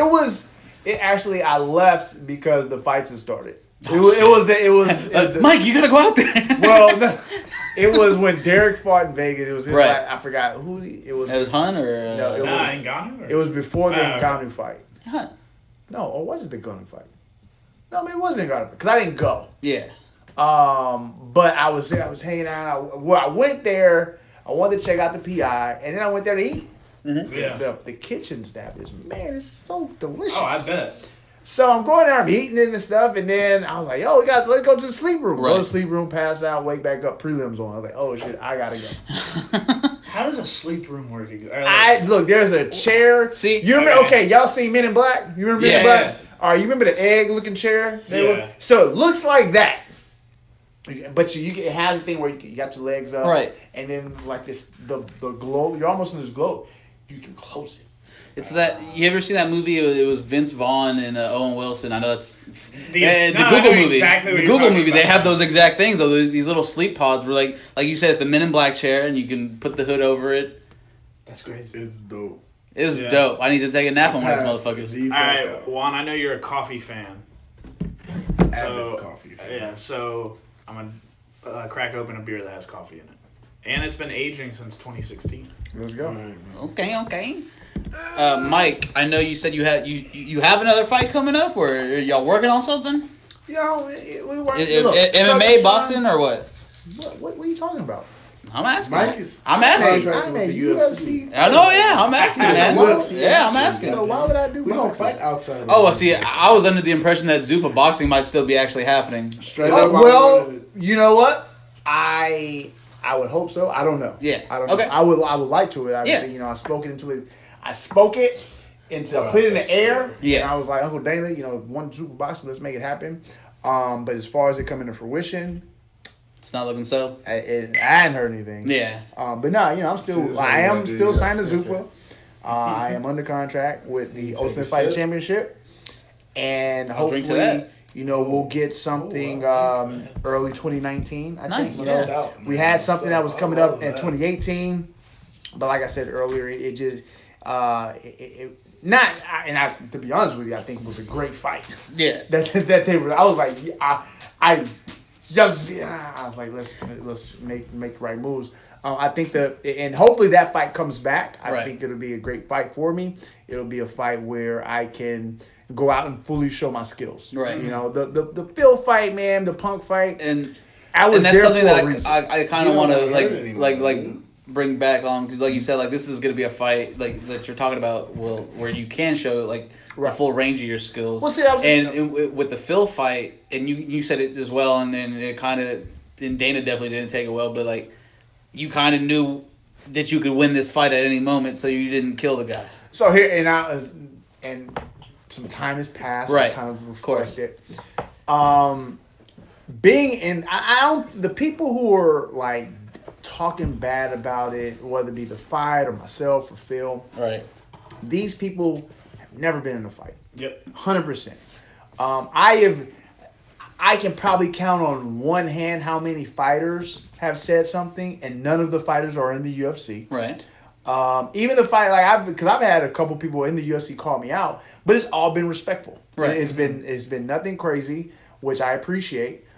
Just you're another contract fighter. I want to fight you. So the people who talk down, like I said, these people have never fought. Like this, I don't think people realize what it takes to not only like to fight. Right. Just let's take everything out. Like what it is a fight. So not only do people not know what it is to be in an actual fist fight, but the preparation, right? Or, not even any of that. Okay. They don't know what it's like to be in an actual fist fight. Right. They don't know what it's like to be the pressure of being in the UFC. Right. They don't know what it's like to fight in front of millions, like thousands of people in the arena. I don't know, millions of people. Hundreds of thousands of people watching it. At least it was. And how many? Well, maybe a million million people didn't buy it, and out of it, but maybe a million people did watch it, one way or the other. And were you feeling that heat, that CM Punk heat that day? No. Like from the crowd, not from him personally. Oh no! I'm talking about the crowd. No, I'm talking about the crowd. Yeah, his face because was not threatening. No, yeah, I'm not worried about that. Yeah. So I'm past that. I'm talking about like the crowd because he does bring that crowd. Going into the fight. Yeah, I think I even said this about I knew it was like I was going into sort of hostile environment. I was going into like hostile environment, but I can't monitor all the mics at once if they all go down. Good. Sorry. But you don't know what's gonna happen when. Like you're in the United Center, right? You're in the house that Jordan built, right? It was crazy. Even weigh-ins, like the crazy thing was like being in Chicago. Like I was just like, how many people like see me on the streets, maybe like talking shit or whatever. It was the actual opposite. I saw you posting around that time. People would see me on the streets. It was very positive. Oh, just and they would take pictures, dab me up, whatever. Yeah. It was once you're in the arena, and once you're in that fight environment. But like I said, even like moments like I was at the curtain about to walk out. And so I'm at the curtain about to walk out, and he's probably, let's say, less than 50, I don't know, 30 yards, right? Yeah. And so I look at him, and I was like, hey, Phil! I was like, stick my hand up, like, touch the glove. And then he gave me the head nod, and I was like, you fucked up. Fuck. I was like, you should have not acknowledged me and the hand touch, because now I know that your game plan is not to just run and tackle me. Now I'm gonna punch you in the face repeatedly for 3 minutes. So you go in there. Story about the glove touch afterwards. So I'm in there, right? Yeah. And I know in the interview I talk, man, I'm going here and not just do that, right? So when you're actually in there with the guy. Well, the play even after the first bell, like ding, go in there, hit him a few times. The play still wasn't knocking him out. Right. But like the dude is tough. Like I hit him with some heat, and everyone saw he was hurt, right? But I'm not gonna run up on Phil Brooks and get caught with some dumb shit. Yeah. Some dude just throws the wildest left uppercut. So on some tough season 1 where you got a guy figure. Well, all of a sudden he's Rocky. Well, so that's the thing. As you see, the first time I heard him, his feet came in and he go, and I just like I see him and I was like, I know he's hurt, so I kind of just scoot over to him. Like I wasn't gonna like run in and go blast him, So that was toward the end of the first round. Right. Go back between rounds, look coach. How you feel? I feel great. I heard him at the end of the round. And who was in your corner for that one? Of course, we have the General Bob Perez. Right. We have the Truth About Stuff co-host, Richard Burmaster. And then we have... the legend. UFC Hall of Famer, yes, Pat sir. Miletich, an icon, a legend in the sport. I'll drink to that. Former one time for UFC welterweight champion. And people don't know there's always an extra person that's not in your corner. And who is that, Mike? The Kraken. The Kraken. So it's Christian Sutton. He didn't get on the plane. No, he was. So Kraken was in the corner in spirit. Always. So we in there. I texted him right after. There you go. So after the first round, I'm like, all right, he didn't go down because again, he never went. Like he was hurt. Yeah. He was only hurt on his feet, but he never went down, and that was the key for me. Yeah. I hit this dude with some heat. He didn't drop to his feet. I could have hit him hard, of course, but why? Right. So, all right, we about to go in here and cook them. And I proceeded to cook the shit out of those Phil bolo Brooks. punches, man. I didn't even know what a bolo punch was. I'm like, what are you talking about? So let me get that. I didn't know what it was either until I know what a bolo is. I'm like, it kind of fits the description. It does. Oh, it does. I didn't get it now. Now I get it. Okay. So second round comes out, and I'm just touching, and I see. It's one of those things where, and again, everyone is different, right? So in this particular case, I'm in there with a guy who's trying this out. He can tell you he wants to make a career out of it. There is no way a 38, 39-year-old former pro wrestler who is very unathletic is trying to make a career as an MMA fighter. He is doing this because it's a bucket list thing. He has a huge following. He can bring in money, generate revenue. That is it. Knowing that, cash grab. There's no reason for me to give this dude permanent brain damage. Right. And I know literally. What was his power like? Were you? I'm not to shit on the guy, but he wasn't strong. Right. Not again. He's very unathletic. And it's not a knock on him though. Right. It's just what it is. He's not a professional fighter. Like this isn't what he does. Right. Yeah. So you can't train at 39. He's been training. He's been training for 3 years. I don't give a fuck if he started when he was 20. He's not an athlete. He's not an athlete. Right. So while you're in there, and again, I've been in this sport a decade, and I've seen the lowest of the low, the highest of the high, in between. Being in there and watching this guy try to hit me, you could tell instantly he didn't know what the fuck he was doing. Yeah. Feel like the Matrix. Like you saw coming. Yeah. And it was just that, and so like I said, I didn't want to hurt the guy. But again, I said it before. I said I want to beat him up. Right. I want to beat him up where he doesn't want to do this shit no more. Right. Yeah. Look, I sent him to the hospital. He needs to feel like he could have been knocked out. Oh, he knows. Yeah. I care. Did y'all talk afterwards? That was my one question. I talked right after I bit. I was like, "Yo, you tough as fuck." Gave a little dab in the back. Also in the back. So I go, I'm still feeling like I'm on top of the world. I'm like, yo, I hadn't seen nothing Dana White. I'm like, shit went out there. It still didn't feel like a UFC fight. That was a crazy thing. Even now, like, I don't fucking pay-per-view. Right. Still don't get that. Whatever. Amazing. So I'm going back. We check with the doctors. Like, man, what time y'all gotta check me? I'm good. And then the doctors checked you. Yeah. So Rich comes in. Did you sprain your ankle walking out to the ring or anything? I heard some. So Rich comes back. He was like, "Yo, like, you fucked dude up." Yeah. He's like, "Yo, he's over there throwing up like real bad right now. Like, dude is hella concussed." He was out. So I ended up sending the guy to the emergency room. Right. And I didn't want to beat him up that bad. I just wanted him to understand. There's levels to this. That's shit. Levels to this, and this is not something you just jump into. This is not your level. Even at a smaller regional show, he was gonna get his ass beat. Yeah, he never did amateur, right? I think we talked about that. Never did anything, man. He said he was a karate guy when he was 15. I'm not a copy guy. That's all you. If he went to Almost Civic Center and fought for Garcia Promotions, he would get his ass. Now there are people he could beat, and I know people he could beat, but you can't say, "Hey, I want to be in the UFC. I want to fight in the UFC." Off your name, and expect to get someone of the same caliber. Right. Yeah.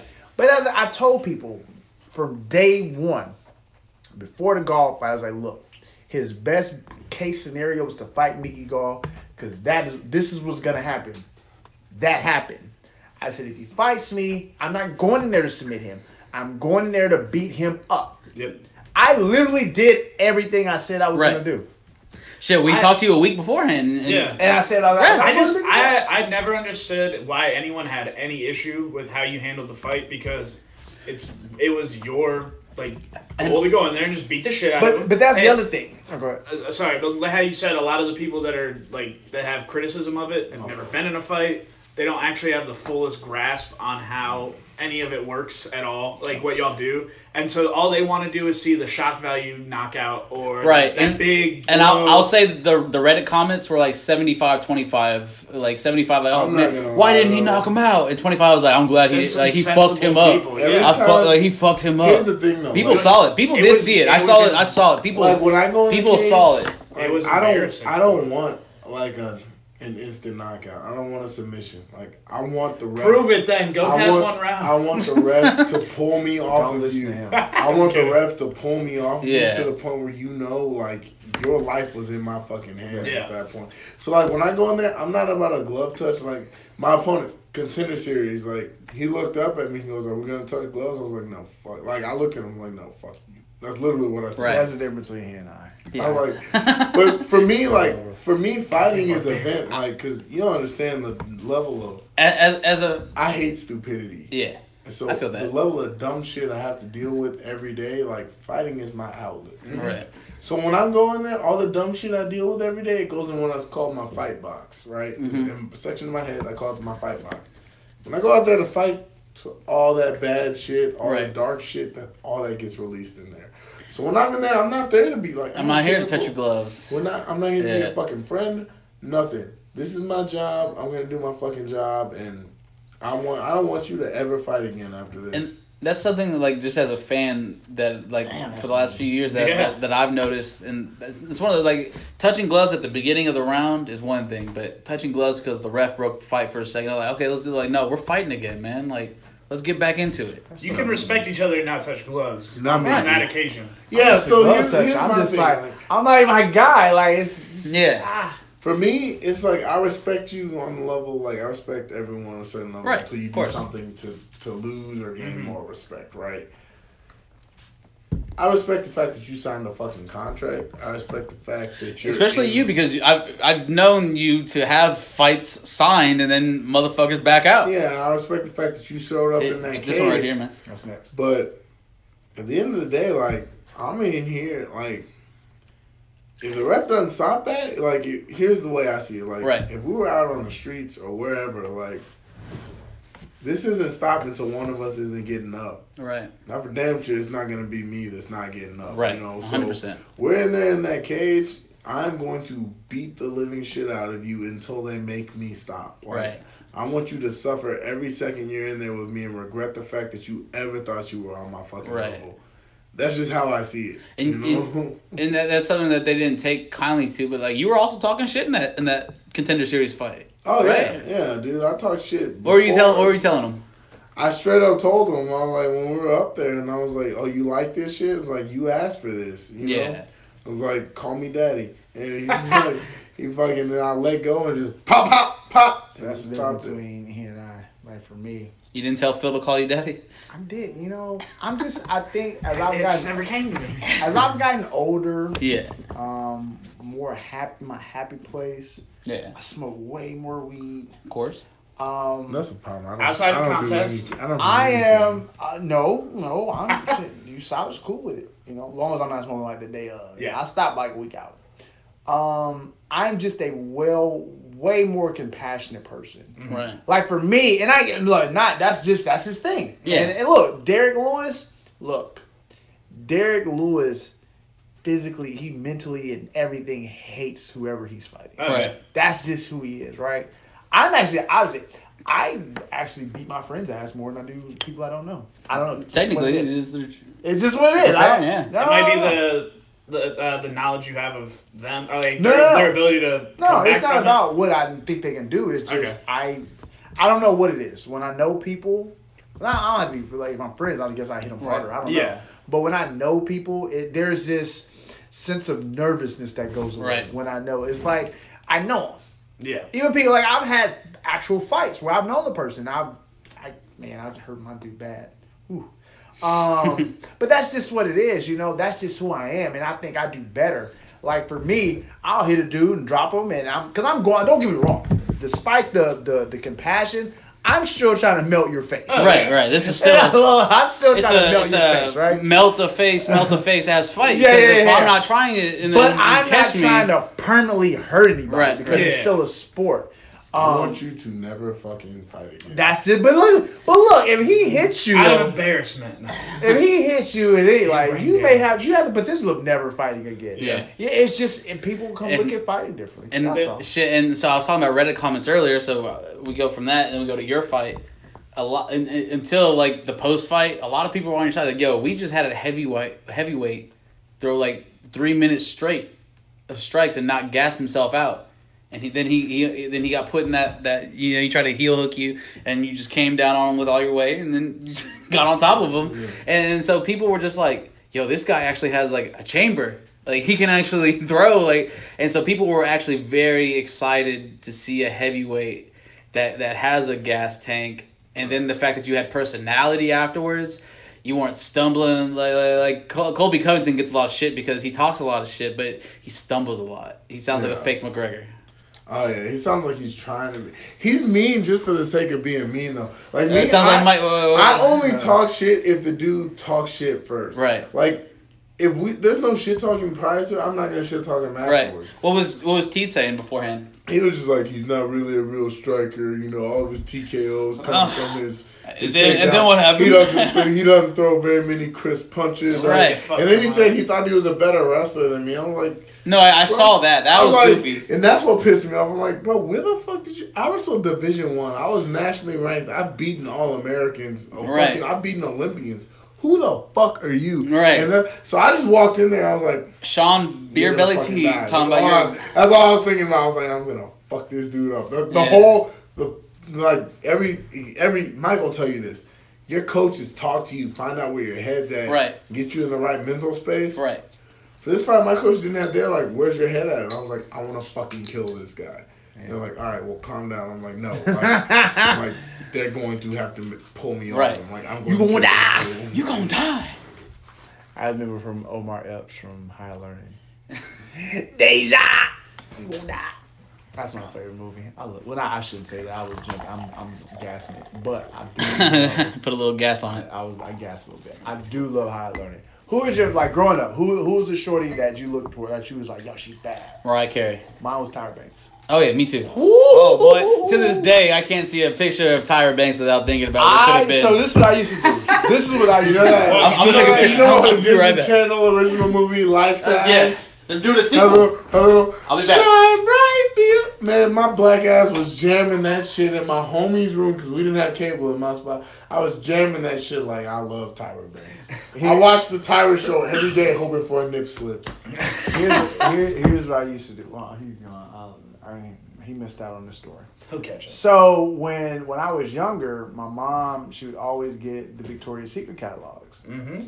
So what I would do is I went and got just one of them the plastic little binders or whatever. Yeah.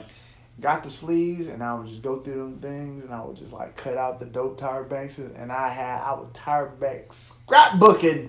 As you should have been. At 10 years old. We all go through our young creepy stage. First of all, okay, we're talking about weird creepers. I just got an Instagram message by one. It goes to my request because I don't respond to these. You're literally my brother in a black beast body. Oh, bro. You're what? You're literally my brother in a black beast. What I miss? Body. Who's saying this? Someone trying to fetishize Juan. Juan, bro, why do people keep trying to fuck you? Bro, if you don't respond to me with a kiss, I'm gonna cry. It's a dude. This is a dude, by the way. Let me see this, bro. Who's this drunk at 9:50? Come on, buddy. You can do it. Just respond. I believe in you, buddy. So I'm gonna respond. I'm like, bro, this is weird as fuck. You just got that message right now? Yeah. Oh shit! Call him. I have not had. Call. No, you can call now on Instagram. I refuse. Call him. Call him. Let's talk to him. More problems for Mike. Call him. Mike will do all the talking. So I'll talk for real. Yeah. Call him. Call him. Juan, please call him. What did he say? Hey, he's fighting. Who? Why? Bob Sapp's coming back. He's fighting. So a lot of random hearts. I know a chick fighting on the card. She's co-headlining it. Okay. For who? Bob Rising. Sapp. Okay. It's on the Rising card. It's coming up soon. They have vape pens now. Huh? Rising has. They have vape pens now. I had a piss. Yeah, go ahead. I saw it. It was like it was one of those things. It's like, remember when the UFC had hot dog branders? Well, now Rising has vape pens. Hot dog branders. What? Yeah, UFC used to have hot dog branders, so you can brand your hot dogs with the UFC logo. See, that's the thing. I don't really get it. I don't get into shit like that. I didn't mean to Phil Brooks you, bro. My bad, bro. That is so mean. Yo, if the sleeve of your shirt got shuffle a little bit. That's my fault. Yeah, But yeah, Ryzen has the pens now. They have vape That's pens. cool though. Like I love vape pens. Yeah, those are one of God's gifts to Earth. What is your preferred way of smoking? Typically pipes though. Yeah. But I don't know how to roll. Because the clean... Oh, okay. Because you don't know how to roll. Well, I don't know how to roll. Yeah. Wow. I'm right there with you. I've smoked weed all my whole life. I still don't roll. I don't know how to roll, but... Not my whole life. I was a baby once. How have you gotten this far? Some heathen just used a pipe, the women's bathroom a bomb. and didn't put the seat down. Hey, bro. Record, one, okay? It was me. If you go use the girls' bathroom, at least put the One, seat it was down, me, right? too. There's not a woman that comes in here. I'm a man of culture. There's not a woman that comes in here. This is the business part. That's a cool hat. The cake's right on screen. I like that. So I wore this hat last night to the Skeeters game, and I got an unreasonable amount of compliments on it.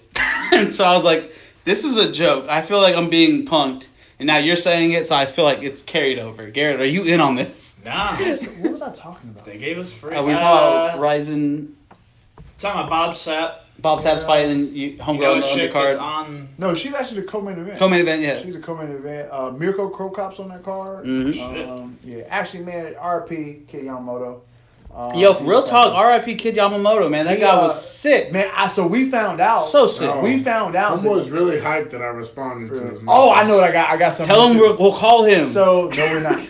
So, we're going to call him. I found out at weigh-ins. Yeah. At UFC 225. That's when he had cancer. We all did like and he kept it under wraps. That was the whole thing, right? Yeah, that was crazy. Yeah. Like no one like because he took treatment outside of the country, outside of his country, so he could keep it under wraps and stuff like that. So yeah, but damn, what was I saying? Oh, so she's fighting Amy Nguyen. She's fighting co-main event. Mirko Krokop's on the card, and then as I was going through the card, I saw Bob Sapp's name. I was like, whoa, what? Did y'all just try to bury the Bob Sapp lead? No, I just. By the way, Bob Sapp. I'm just curious to know, like, what? Why? I don't, because like a the jet, dude, man.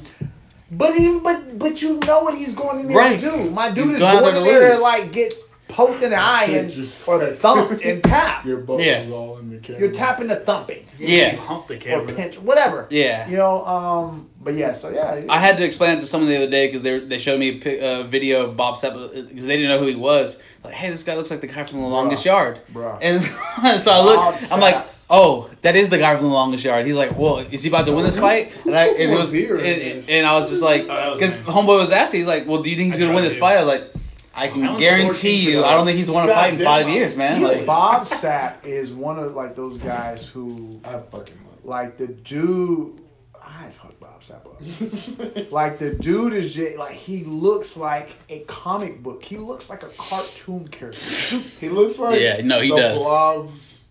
Stop, because he does like he looks like the Blob's slightly challenged. Stop, he's being a hater right now. I say and a little insensitive because the Blob is white and Bob Sapp is black. Right. So it's after the Black Blob, Gallagher. It's like Black Gallagher. After the Blob's mother had a failed marriage with the Blob's father, you said what? You know.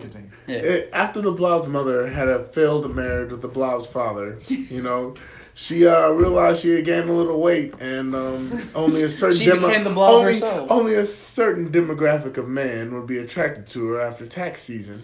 So, and that is how Bob Sapp came into existence. Okay. We're literally gonna ignore all of what you just said.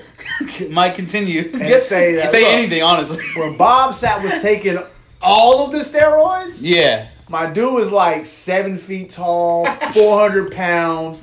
He had size feet. He could grant wishes. He looked like Sage Northcutt. Oh God! But just with more melanin in his skin. Yeah, Sage Southcutt. But then he goes in there and he taps the strike. Like he taps to like a bink, and he like falls down. Yeah. You know what I'm saying? So even with all that said, it's like, why would you put this dude on the card? Like, I just couldn't, because you're gonna pay him. Overseas, though, people love him overseas, and they know what to expect, just like we do. What I was gonna say is what this card sounds like is like, because I just got back into wrestling, so I totally know what I'm talking about. Mm-hmm. Is when they go out to like Saudi Arabia and they're like, "Y'all motherfuckers want to see the Undertaker?" Yeah, and it's that where they're like, "He's gonna fight Triple H." Yeah, continuity wise, we don't have no continuity, motherfucker. Yeah. Do you want to see him fight or not? Yeah, so like they're going. That's how it is. They're doing it right now. They're going to Australia and they're like, y'all trying to see Shawn Michaels, Triple H, and The Undertaker? And it's like, who are you? Undertaker and Kane. Yeah, no, Undertaker and Kane. Oh, what? Really? Yeah, so Shawn Michaels, he's been retired for about 6 years now. About Kane. Yeah. And so he's a mayor. He's declined. He is a mayor. He's actually declined like millions of dollars to fight AJ Styles at WrestleMania. Well, you gotta stop saying fight. They're not fighting. Oh well, Sorry. perform. Wrestle? No, I'll take wrestling. They're wrestling. Okay. But yeah, but Entertaining with AJ Styles? I'll take wrestling. yeah. So, but yeah, he's turned down money. Who has? Shawn Michaels. Because he's an actual he has that old school mentality, like I retired, I'm not coming back. I'm done. He wants his retirement to mean something. And the last time they were in Saudi Arabia, he was offered more millions of dollars to come back. And he said no. But now But Sean, we will let you. there's a lot of fucking money on the line. And so it's Kane and Undertaker versus Triple H. And so Triple H is supposed to fight Undertaker, I think this next weekend or this weekend coming up.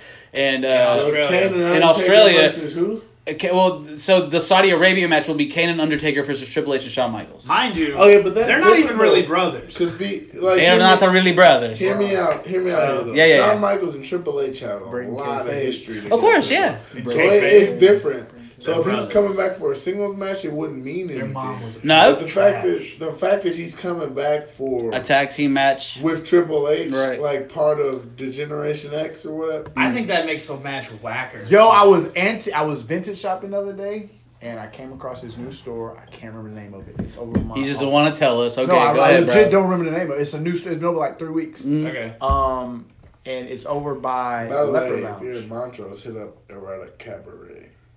That's not. Hit up Erotic Cabaret. This place is off The best whippets. Wait, it's not. Is it Montrose? I guess it's Montrose.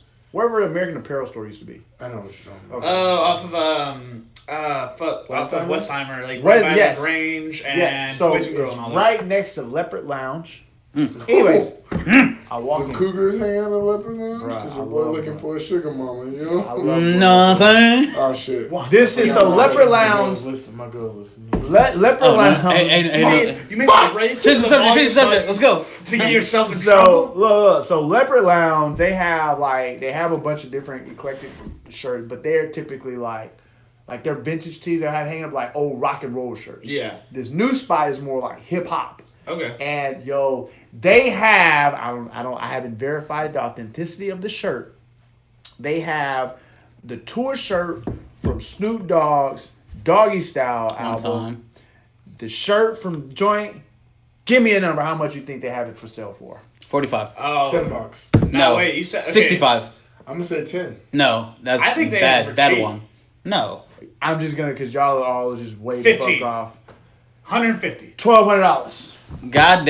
I just bought Doggy Style on vinyl. Today, literally, Mike, it's crazy you said that because today I just copped Doggy Style on vinyl. Fuck that! So I see the shirt, right? I walk in, I see, and I'll tell you what. The reason I'm in the UFC. I deserve nice things. The reason I even walked in here because I love antiquing, I love vintage shopping. But why I bring this store up is they had one of the original D-Generation X shirts. Ooh. And it was 65, and I was this close to buying it. Wait, time out, guys. Why didn't you? I think it was like a smaller. Okay. That was gonna be my question. I figured it was a size thing. My big ass would have wore that shit. I'm thinking about going belly back. button out and everything. But they got a bunch of the midriff. They had a bunch of old like even on that rack there was an old like Austin 316 tee on there. Right. Oh, it was like 65. All the rest of the tees are anywhere from like 35 to like 95.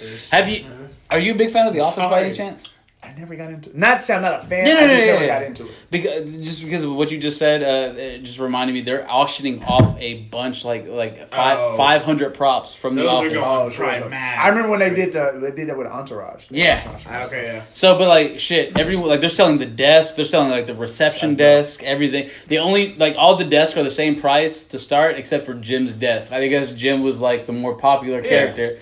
So every stop gymming the camera. Every other desk is $100. Jim's desk has to start at $275. Fuck Jim Halpert. Fuck Jim Halpert? $275 for a desk? For the same desk. First off, here's my problem with Jim Halpert. But all the other ones are 100. Wait, you have a problem with Jim Halpert? No, I have a problem with Pam too. Bro, I think you're toxic. Pam was not all that. Jim deserved better. 1. 2, Jim set the precedent for these. Go ahead, say it. For these Decepticons to be out here demanding more than their damn worth. All right? If you're a 4, you don't get 10 treatment. Out here acting like second-rate Pam. And Jim Halpert gave a 6 the 10 treatment, and it pissed me off. Are you talking about, oh no, you saying 6 to 10, so you're talking about Pam being a 6? I was about to say, to be fair, Rashida Jones. 11. She just had a baby today. Bad. And I know I know that baby's beautiful. I love Rashida. One time for Rashida Jones, guys. I want to ask. Pam ain't no. I want to ask y'all. So shit.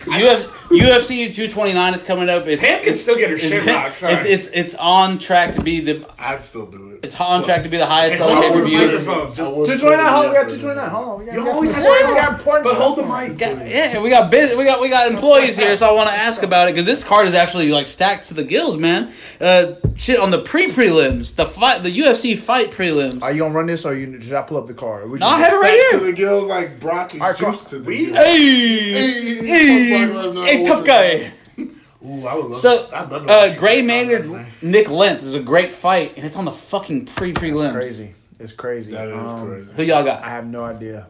That's great, right? That's a tough one, dude. You kind of want to go with Nick Lentz, but lately the younger guys have been letting me down. Shit, Little Nog just knocked out Sam Alvey. That was Big Nog. That was Little Nog. Was it Little Nog? That was Little Nog. Oh, what? It was Little Nog. Yeah, Little Nog just knocked out Sam Alvey in Brazil. Yeah, I forgot. And he hadn't fought in 2 years. Good call. Yeah. So I can't even. On that one, that's they're all going to be tough. That's Gray Maynard's going to win. There you go. He's going to get embarrassed. It's a great card. Why is Gray get embarrassed? Like, God damn it. Because his last name is Maynard, and I support the Maynards 100%. I didn't even correlate the two. Good call. Until they find me a fight. Tanya Evinger's fighting Espen Ladd. Aspen. But I'm going with Tanya. That's the homie.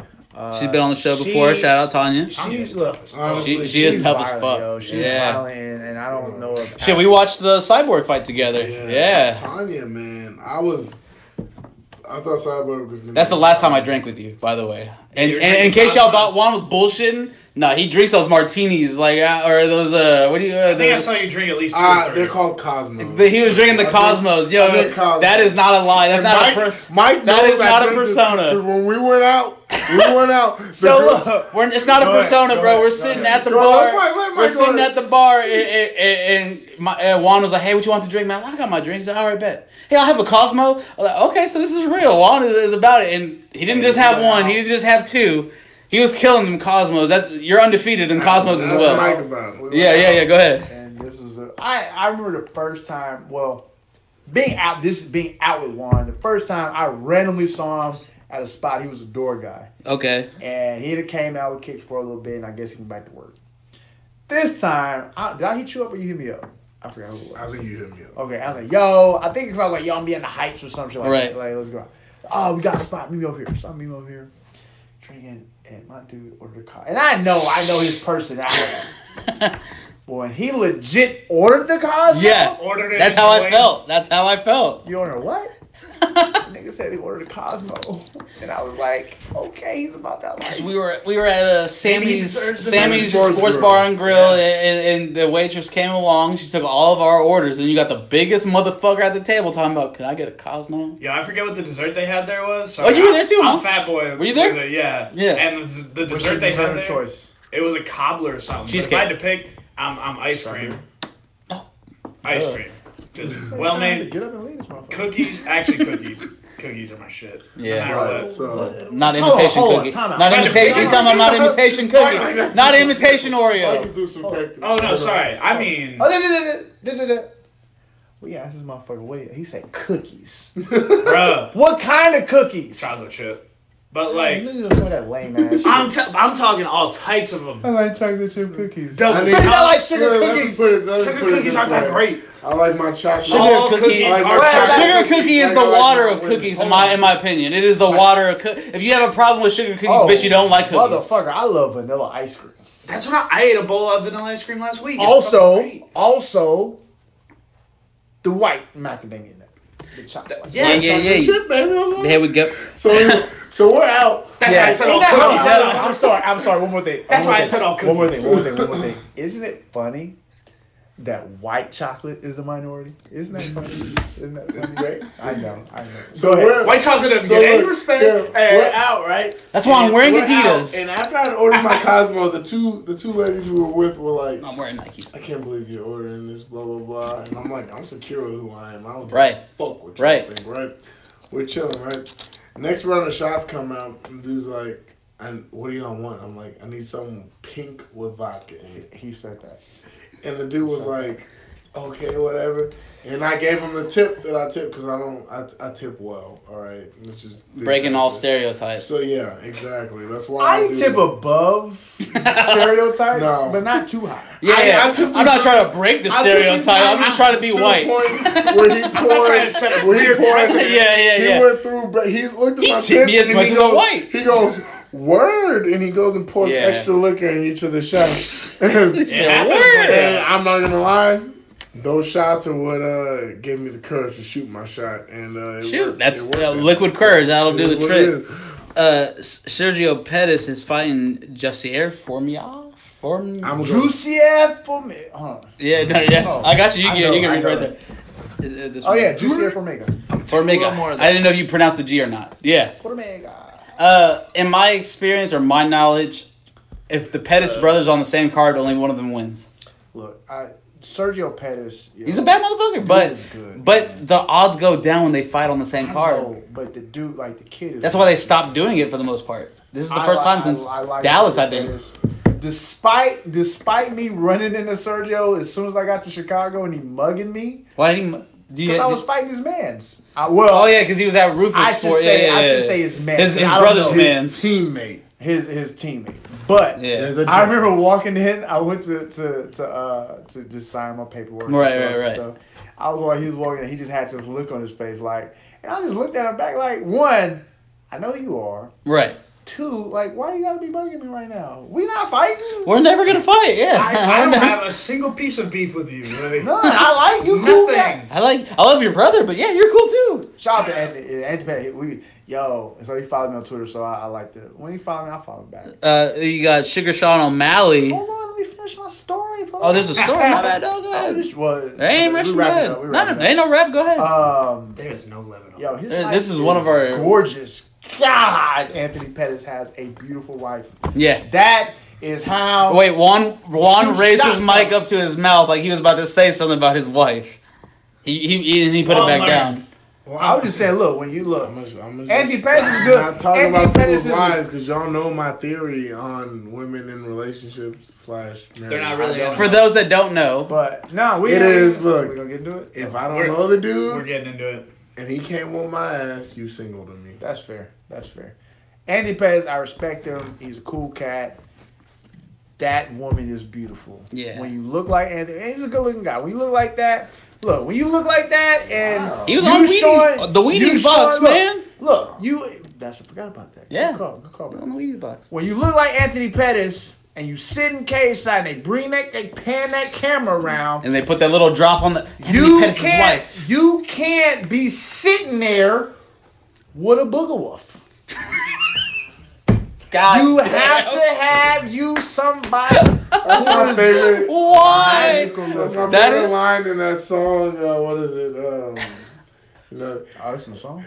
Yeah, it's in the song. Yo, bitch, look like a bug or wood. Oh, wow. I've been saying that since high school. What song is that? It's something about especially because we know where you listen to your music. But seriously, that's some pop music. When you look like Anthony Pettis, you just spoke into your phone, and you sit, you're former champion. You sit in cage side. They pan that camera around. You can make sure you either sitting by yourself, right, or you got a bad one. Not necessarily no Booger Wolf. Bad. Yeah. And his wife is bad. The opposite of Booger Wolf. Michelle. Y'all seen The Rock's wife? Sorry. No. Is she? No. I haven't seen the new one. She looks like the boulder. I haven't seen the new wife. I've seen his original wife. How new is the new wife? She bad, dude. She's an exotic type of bad. Like, alright, I'm gonna check it out. I got it. No, she's not like IG model bad, but she looks Every time Garrett says he's got it, I pull it up quicker than him. Dude. Yeah, but you don't need to be pulling it up. Dwayne Johnson is my idol, all right? So I love The Rock. Like, straight up, his wife just looks like a mom, and anyway, cool. The name of the song is Paranoid, where you get the lyric, yo, bitch, look like a bug. And who sings it? Anyway, everyone's looking up The Rock's wife. Ty Dolla $ign. Okay, well, there's his current wife, and I have to imagine that's his old wife. That's his old wife. Yeah. Let me see the new one. I mean, she's cute. She bad. We gotta wrap this up. All right, well, let's go to this card. Okay, Michelle Watterson, Felice Herring. That's another great. This is a great card, man. I think it'll beat the record, honestly. 100%. Yeah. I'm gonna go with Michelle Watterson. I feel that she has been consistently getting better. Right. But not to say that Felice hasn't. I think Felice has gotten better as well. But I think Michelle is on another level. And that's one of those women's fights that needs to happen. 100%. Yeah. 100%. Cool. Listen, Juan, you got one? You got a win on that one? I'm going Michelle Watterson strictly because of her Level Up video. Yo, I appreciate you.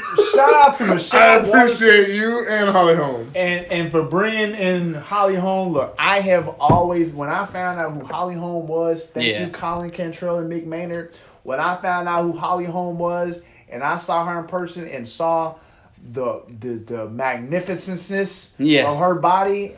Put more plural. I like them freckles. She got them freckles too.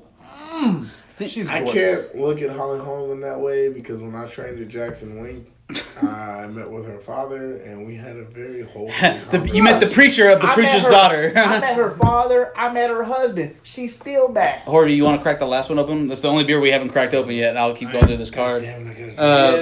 Derek Lewis. Alexander Volkov. Man, that's Black Beast by death. It's his most decorated opponent. By death. Here's the thing, man. And you're actually in the camp with him, so like. Look, this is my weight class. Yeah. Volkov got a bird chest. All right, we ain't gonna fight Tom like 6 fights down the line anyway, so I really don't give a fuck what I say about him. Yeah. I think Derek Lewis. He's got that.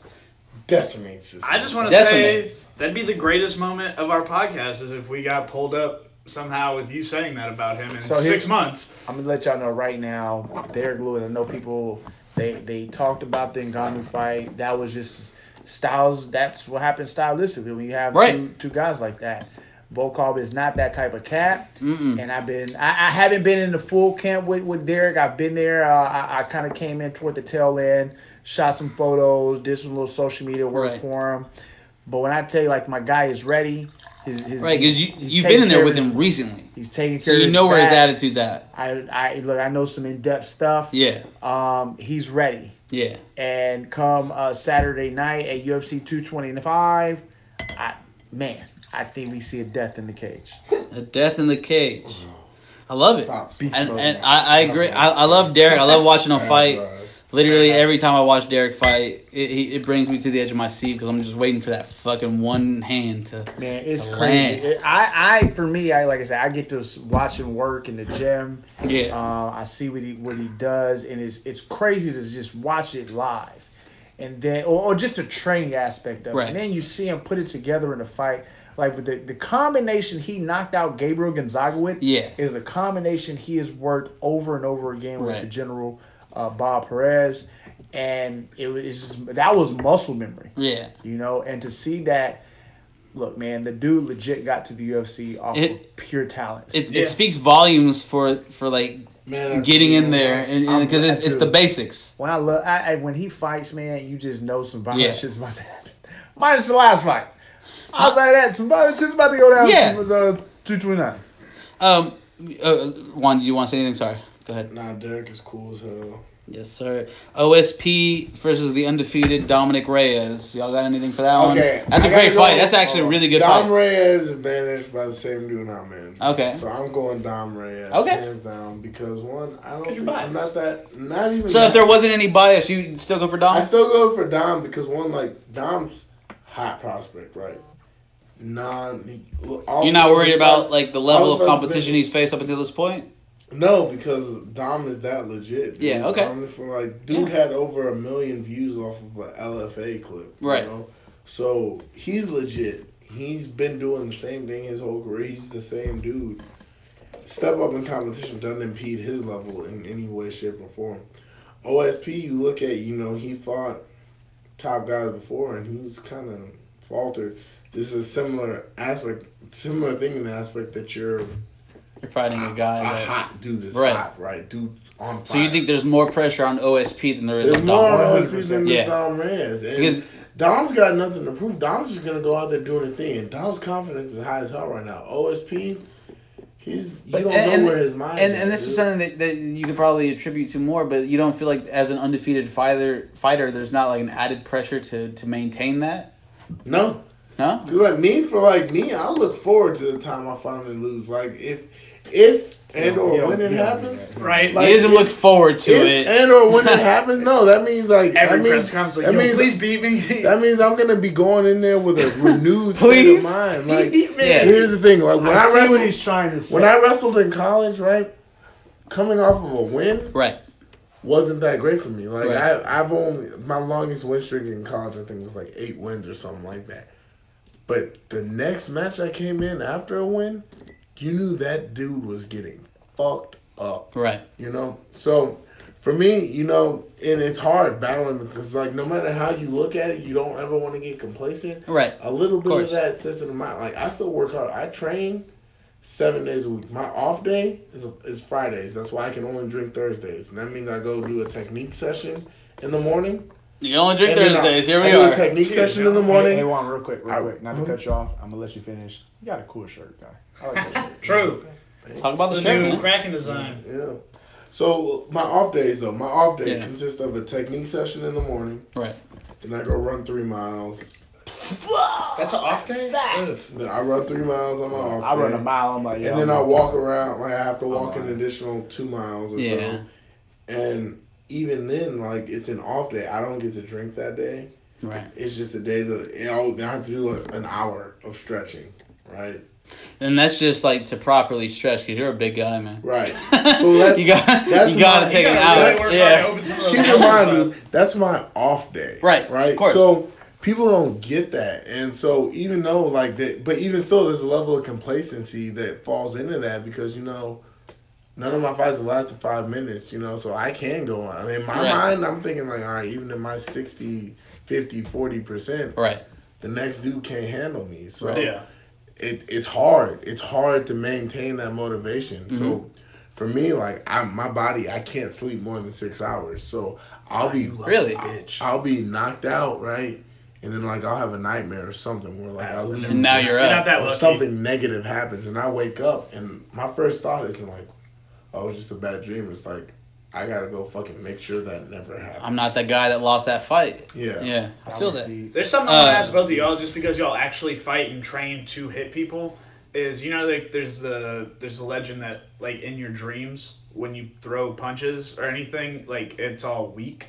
Or like I've heard people talk about. I know what you're talking about. So what you're talking about is like you'll have an entire dream where you're the fighting power distribution, and right when it gets here, it all just like jellies out, or like it never actually lands. Do y'all have those dreams where you fight and you're not as strong as when you train that day, or when I dream, I Stronger. dream about the baddest woman in the world. Oh, lucky. I'm not thinking about fighting. Mike wakes up sticky a lot. I don't. I would hope not. You're an adult. Hey, that shit happens. I ain't got been adult. Ain't got nothing to do with that. Like, sometimes you can't get it off. I'm not gonna say what I get off, but I get it off. Sometimes you just don't. I can guarantee you it's not in a restroom at a Circuit City. Oh, it's at a Sam's, but bitch, I was 14. 100%. Right? 100%. That's out there now. Hey, man. It is out there. I don't give a fuck. I was 14. And if anything, Sam's Club needs to pick up on that because Buc-ee's has the cleanest restrooms in Texas. Sam's has the restrooms you want to jack off in. We have the clothes you want to have sex with. Yeah. Sam's has the bathrooms out of necessity. Okay? This things happen out of necessity. Yeah. It's fair enough. The first time. I think that was like the third time I ever jacked off, and it was like a new toy for me. I'm like, I gotta try this everywhere. I'm not gonna lie, that is pretty cool. It's the third time. I was gonna marry this girl because we both admitted that we were in the middle of a college class and we had to go and get one off. That's dope. It happened. I like that. She brought it up, and I was like, "Damn, that is a great." I thought I was the weirdest person in the world. Oh, it turned out we were never gonna get married. She's cool as fuck. But do I know who it was? That is a great experience that I've never had. Which one? And if I hope that she just called her out. No, she knows who she is. But I hope that I do experience that experience. We're both weird. We're both nasty freak. Where's the weirdest? Oh, we were talking about beating off, but I wanted to keep going on this card real quick because there's only 2 more fights left. The Tony Ferguson Anthony Pettis fight. I don't want to beat off to that fight. I want to beat off to the main event. Well, we're gonna. But who do you have in the co-main? You know, I like Anthony Pettis, but I don't know if he. Well, the other thing is we don't know where Tony is. He's tripping over cords, and that is one of the more ridiculous things I've ever heard. Not to say it can't happen to me. That's crazy. But it is crazy, especially the week of. That's crazy. The week of to slip over a cord. Straight up though, I'm not gonna bullshit y'all. I got Tony Ferguson in this shit. Yeah, I have to go with Tony. He's a wrestler. His last few fights, you know, he's responded to adversity extremely well. Yeah, Tony 100%. Ferguson, like, he's that dude. He's real high paced, right? It's either gonna be a highlight reel knockout or a boring ass decision where he doesn't actually. He wears the guy down. He just throws a bunch of shit, you know. Yeah. Tony Ferguson is not Tony Ferguson. Pettis. He's great. You know, he was great. But I feel like the sport's evolved to a point now where it's not good to just be great in one aspect. You know? Right. His jiu-jitsu is decent. His takedown defense is He's a black belt, ain't he? No. Yeah. But there's different levels of black belts. Oh, of course, There's black belts you get where you straight jiu-jitsu. So did he come from a belt factory, or did he come from a belt factory, or did he come from an actual? I don't know where he came from. I just know what I've seen. Yeah. But here's the thing. I'm a white belt. I roll exclusively with purple, brown, and black, and I don't get tapped very often. All right? So there's levels to it, and I think Tony Ferguson is a great highlight reel. Or not Tony Pettis. Great, of course. Great highlight reel guy if he lands something. But I feel like if he doesn't land something early, he gets frantic. Puzzled. Mike? We were talking about the Pettis. You have you said you have Pettis, Ferguson. Ferguson. I'm going with Ferguson as well. Well, so Pettis be the brother. If one has to win, it won't be Anthony. Hey, that's fair. That's usually how it happens. Did y'all watch the McGregor Khabib lead up at all? I haven't watched the press conference yet. Do they have another press conference? No, just one. They only had one. They only gonna do one. I've seen some few of the highlights from it. I want to watch it in its entirety. Right. But you need to. I just, in its entirety, it's really not that entertaining. Sorry. Well, I watch Conor. So the thing is, it's fun. Conor got like that. Yeah. Conor kind of got a weird stigma afterwards because they were like, "Wow, this guy's just sitting there yelling at this guy." Blah blah blah blah. But it's like, no, man. If there was a crowd there, you'd be pumped right now. Here's the thing. There was no crowd. Yeah, oh yeah. It was sports journalism. That's why I say it wasn't that entertaining. Shit, they did the shit on the stage, and what they did was you can see behind them, the actual seats were behind them. The journalists were on stage, and they just flipped the stage. Here's the thing, though, like that's a terrible business idea. When you watch one of my interviews, no crowd, right? I was 1-on-1.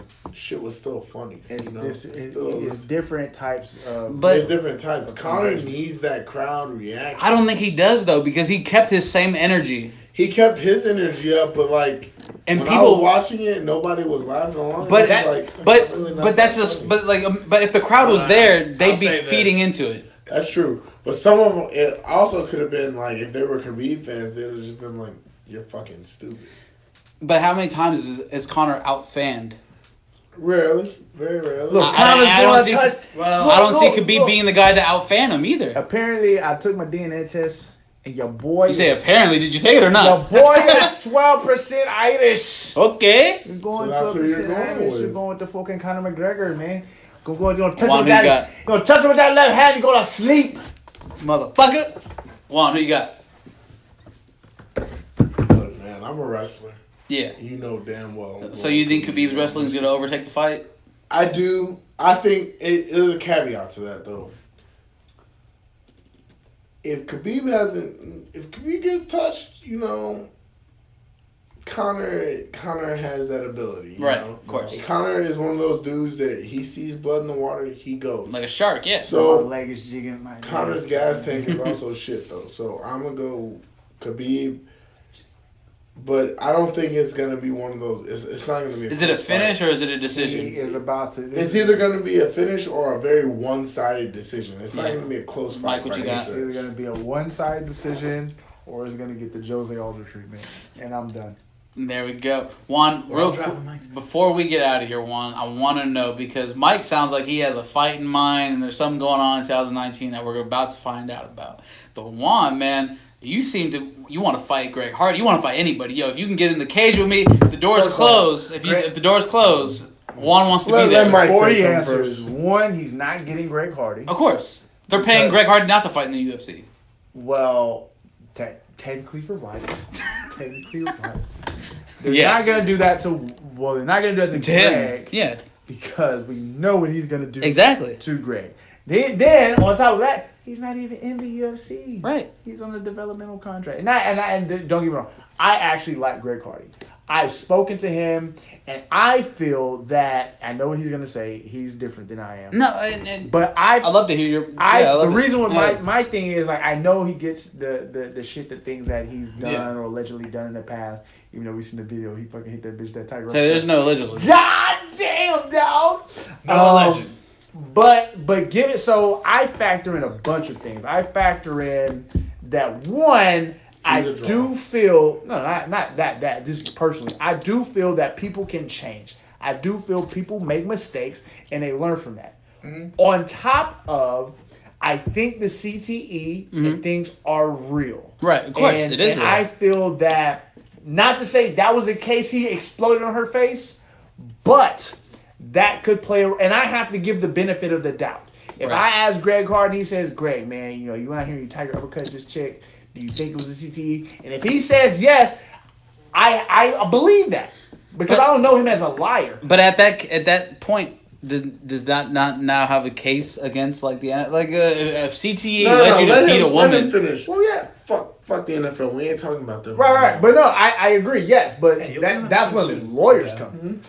Yeah, that's what. Of course. Go ahead. I'm sorry. Go ahead. So I do feel people can change, and like I said, I spoke with him and I asked him what his goals are, his plans for the future, his career, and from what I can tell, he legit feels his life is changing for the better. Right. And he's changing the path. This is his second chance, and this is his second chance. Yeah, right.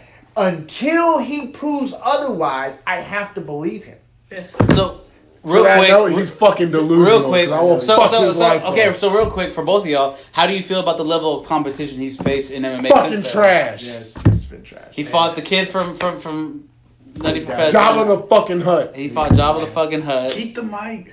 Keep the mic, man. Yeah. He's fought the next Karate Kid. I don't think you understand my fucking level of disdain. Oh no, and that's something that we talked about like 2 or 3 episodes before, before that you were on. Nothing to do with his legal issues, none of that shit. It's the fact that people I have to deal with on a fucking daily basis. When are you gonna fight Greg Hardy? When are you gonna fight? Never. I'm in the fucking UFC, and that's a bad idea for Greg Hardy. He's not, and it's a horrible idea for him. One, I wouldn't go out with my normal game plan. I want to make him fucking suffer for all the bullshit I've had to deal with on his behalf. Yeah. That's the difference between ever. I don't like this motherfucker. Right. You look at his opponents, right? As an amateur, he never fought someone. Greg hasn't actually done. Never fought anyone under the age of 37 years old. It's not Greg's fault. It's not Greg's fault. It's not. But they're hyping him up over fucking bullshit, dude. He never fought anyone under the age of 37. Their promotion. Never fought anyone under the age of 37. Right. Okay? Right. You look at his pro opponents. Right. Yeah, the guy was 4-0. He walks around at 240. That's true. That's true. That walks around at 240. Yeah. That's not a real heavyweight. That's not, Period. Yeah. Second opponent. You saw that motherfucker. He's 6 feet tall, walking around like he might have cut to 265. You saw that motherfucker. He looked like Jabba the Hutt. Yeah. That's true. He did. Yeah, I was there. I saw that one. He did look like Jabba the Hutt. All right, so you put it like this, and I've said this on Twitter too. You put Greg Hardy against either of my last 2 opponents, and he's probably not going to win. Fucked up. Sean T. Period. Sean T. fucks up Greg Hardy. On the feet? It's not Greg Hardy's fault though. He's not the matchmaker. Yeah, but he has a say in who he fights.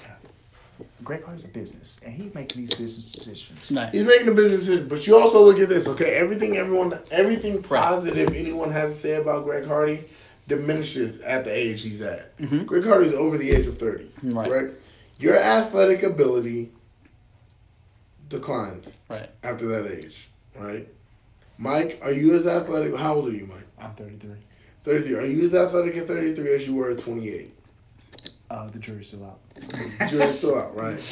All right. We all know the answer to that question. I'll let you ask Phil. So, the jury's still out. Yeah, ask Phil how athletic I am, motherfucker. Phil.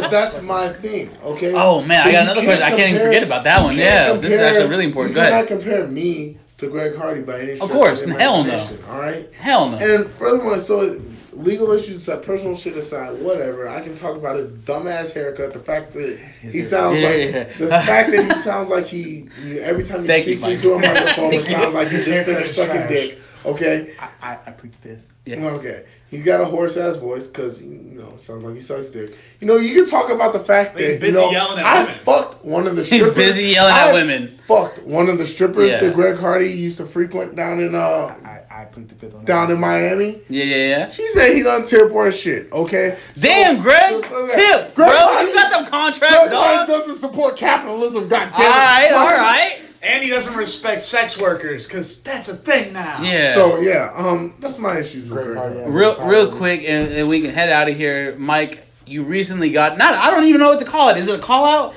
Daniel Bryant. Daniel Bryan. Well, here's the thing. Let me His real name, Bryan Danielson, by the way. Is it really? Yeah. Oh, wow. He made a Daniel Bryan for the WWE. So him and Booker T had a conversation on Heated Conversations. And he said that he believes that on the ground, and he didn't say in a jiu-jitsu match. He said in an MMA fight, if he could get you to the ground, he would win. How do you feel about that? And how do you feel about how the fight would turn out? This actually came up way before this interview. This actually came up shortly after the fight. Right. Months ago, this kind of started. Right. He said it was on his girl's fucking Instagram. What happened, because just like you said, TMZ hit him up, because that's where I saw the video. TMZ hit him up, hey, what do you think about the fight? You think? Yeah. And he legit, and that's what he said. He's like, I feel like if it gets to the ground, I can, look, here's the thing. It's not a jiu-jitsu competition. Right. It's a fight. The fight's going to stand. It's a real fight. It's a real fight. I am going to punch you in the face so hard that your already surgically repaired neck is going to say, you know what, we ain't about this life. Ain't that some shit that someone that has literally been held out for so long in the WWE would love the chance to get beat up in a real fight? I say, hey, Daniel Bryan, I tweet him. I get what he's doing. I'm not knocking the hustle. Right. I'm not even mad. He's back. This is what he needs to do. I'm not even mad at this is what he needs to do. Said, because it wasn't disrespectful. Right. It was just his opinion. CM Punk was disrespectful. He said originally. He said originally he said certain things that he shouldn't have said. But now here we are. That's why I sent his ass and Bryan Danielson said that I just put it together. That's why I sent that motherfucker to the emergency room. He called me a king. That's how all this shit started. That was your biggest. It's what you made the trash talking video about. Which is when you gave us the inside info on that, which again we will not release, but the person who helped you produce that's some crazy shit. I know. Like as I reach back and study back up on wrestling, but okay. No, we'll talk about it afterwards. You told us, and.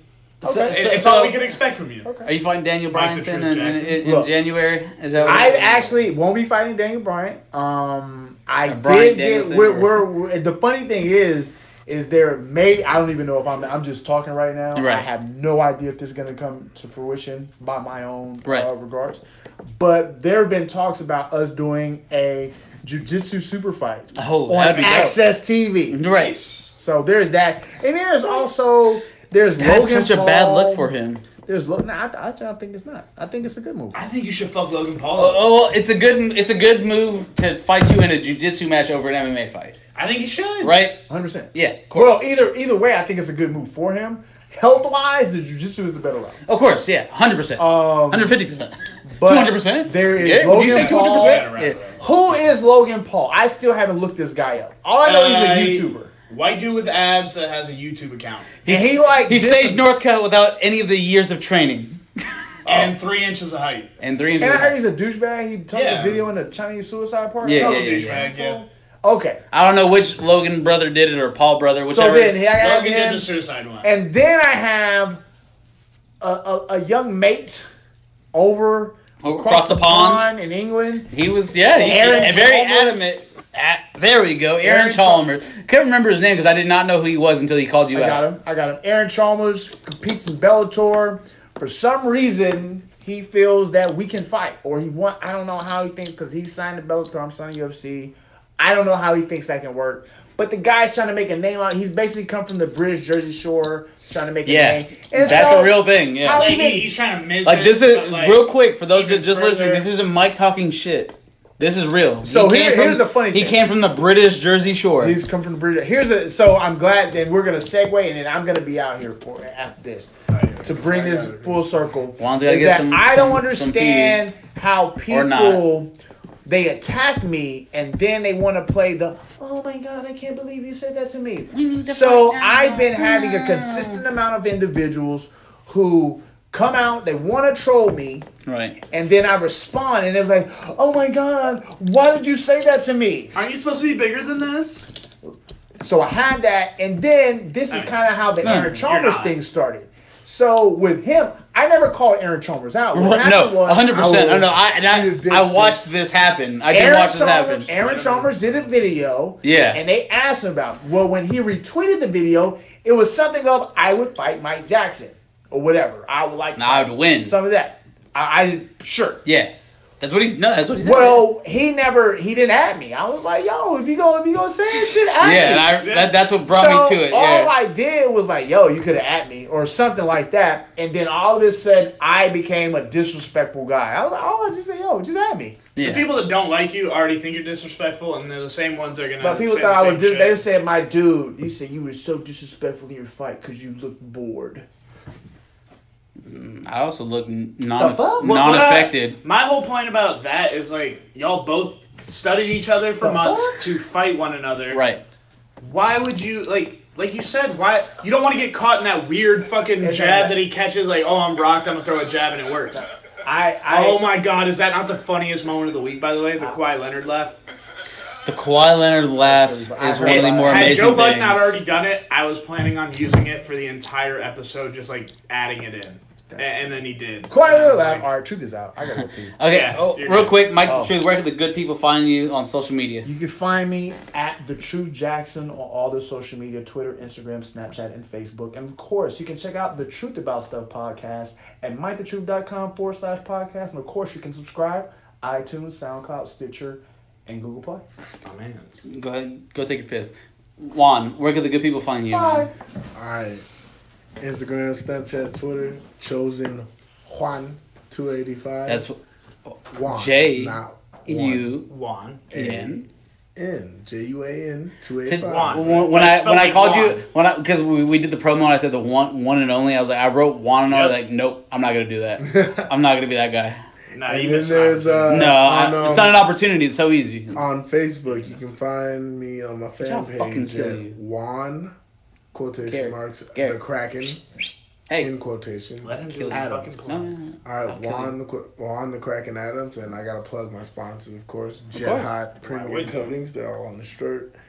Kinetic, thecheapmeal.com, my gyms, the Fight Lab, and Paradigm Training Center. And of course, FlemingAttorneys.com, keeping the boy out of legal troubles. Garrett, as for me and Garrett, man, we're not doing that yet. This is a very special episode, and I guess we won't update you here today. We will update you soon. But keep your eyes peeled. We've been blessed with a great opportunity, and we're going to talk about it soon. If you like what we're doing, keep following us. Just talk. Thank you. It only took 93 episodes. 93 episodes. Your boys might get paid eventually. We're actually gonna get paid to do this shit. So thank y'all. If this is thank you for keeping up with us. I'll say this. And we're gonna keep, no matter what we do, we're going to keep doing what we do, which is bring you the best guests we possibly can, no matter what they do, no matter what their field is. This is what we're up against. This is what we want to do. And it's literally the joy of my life, sitting here with Juan, sitting here with Mike, And so we have a great opportunity to stretch. He did already leave. We have a great opportunity to stretch what we're doing, and by next week we should be doing that. So thank you guys for always supporting us. You'll hear something from us soon. SouthsideCollection.com, Southside Collection on Twitter, everything, man. Thank you for listening. Appreciate it. Peace. Peace.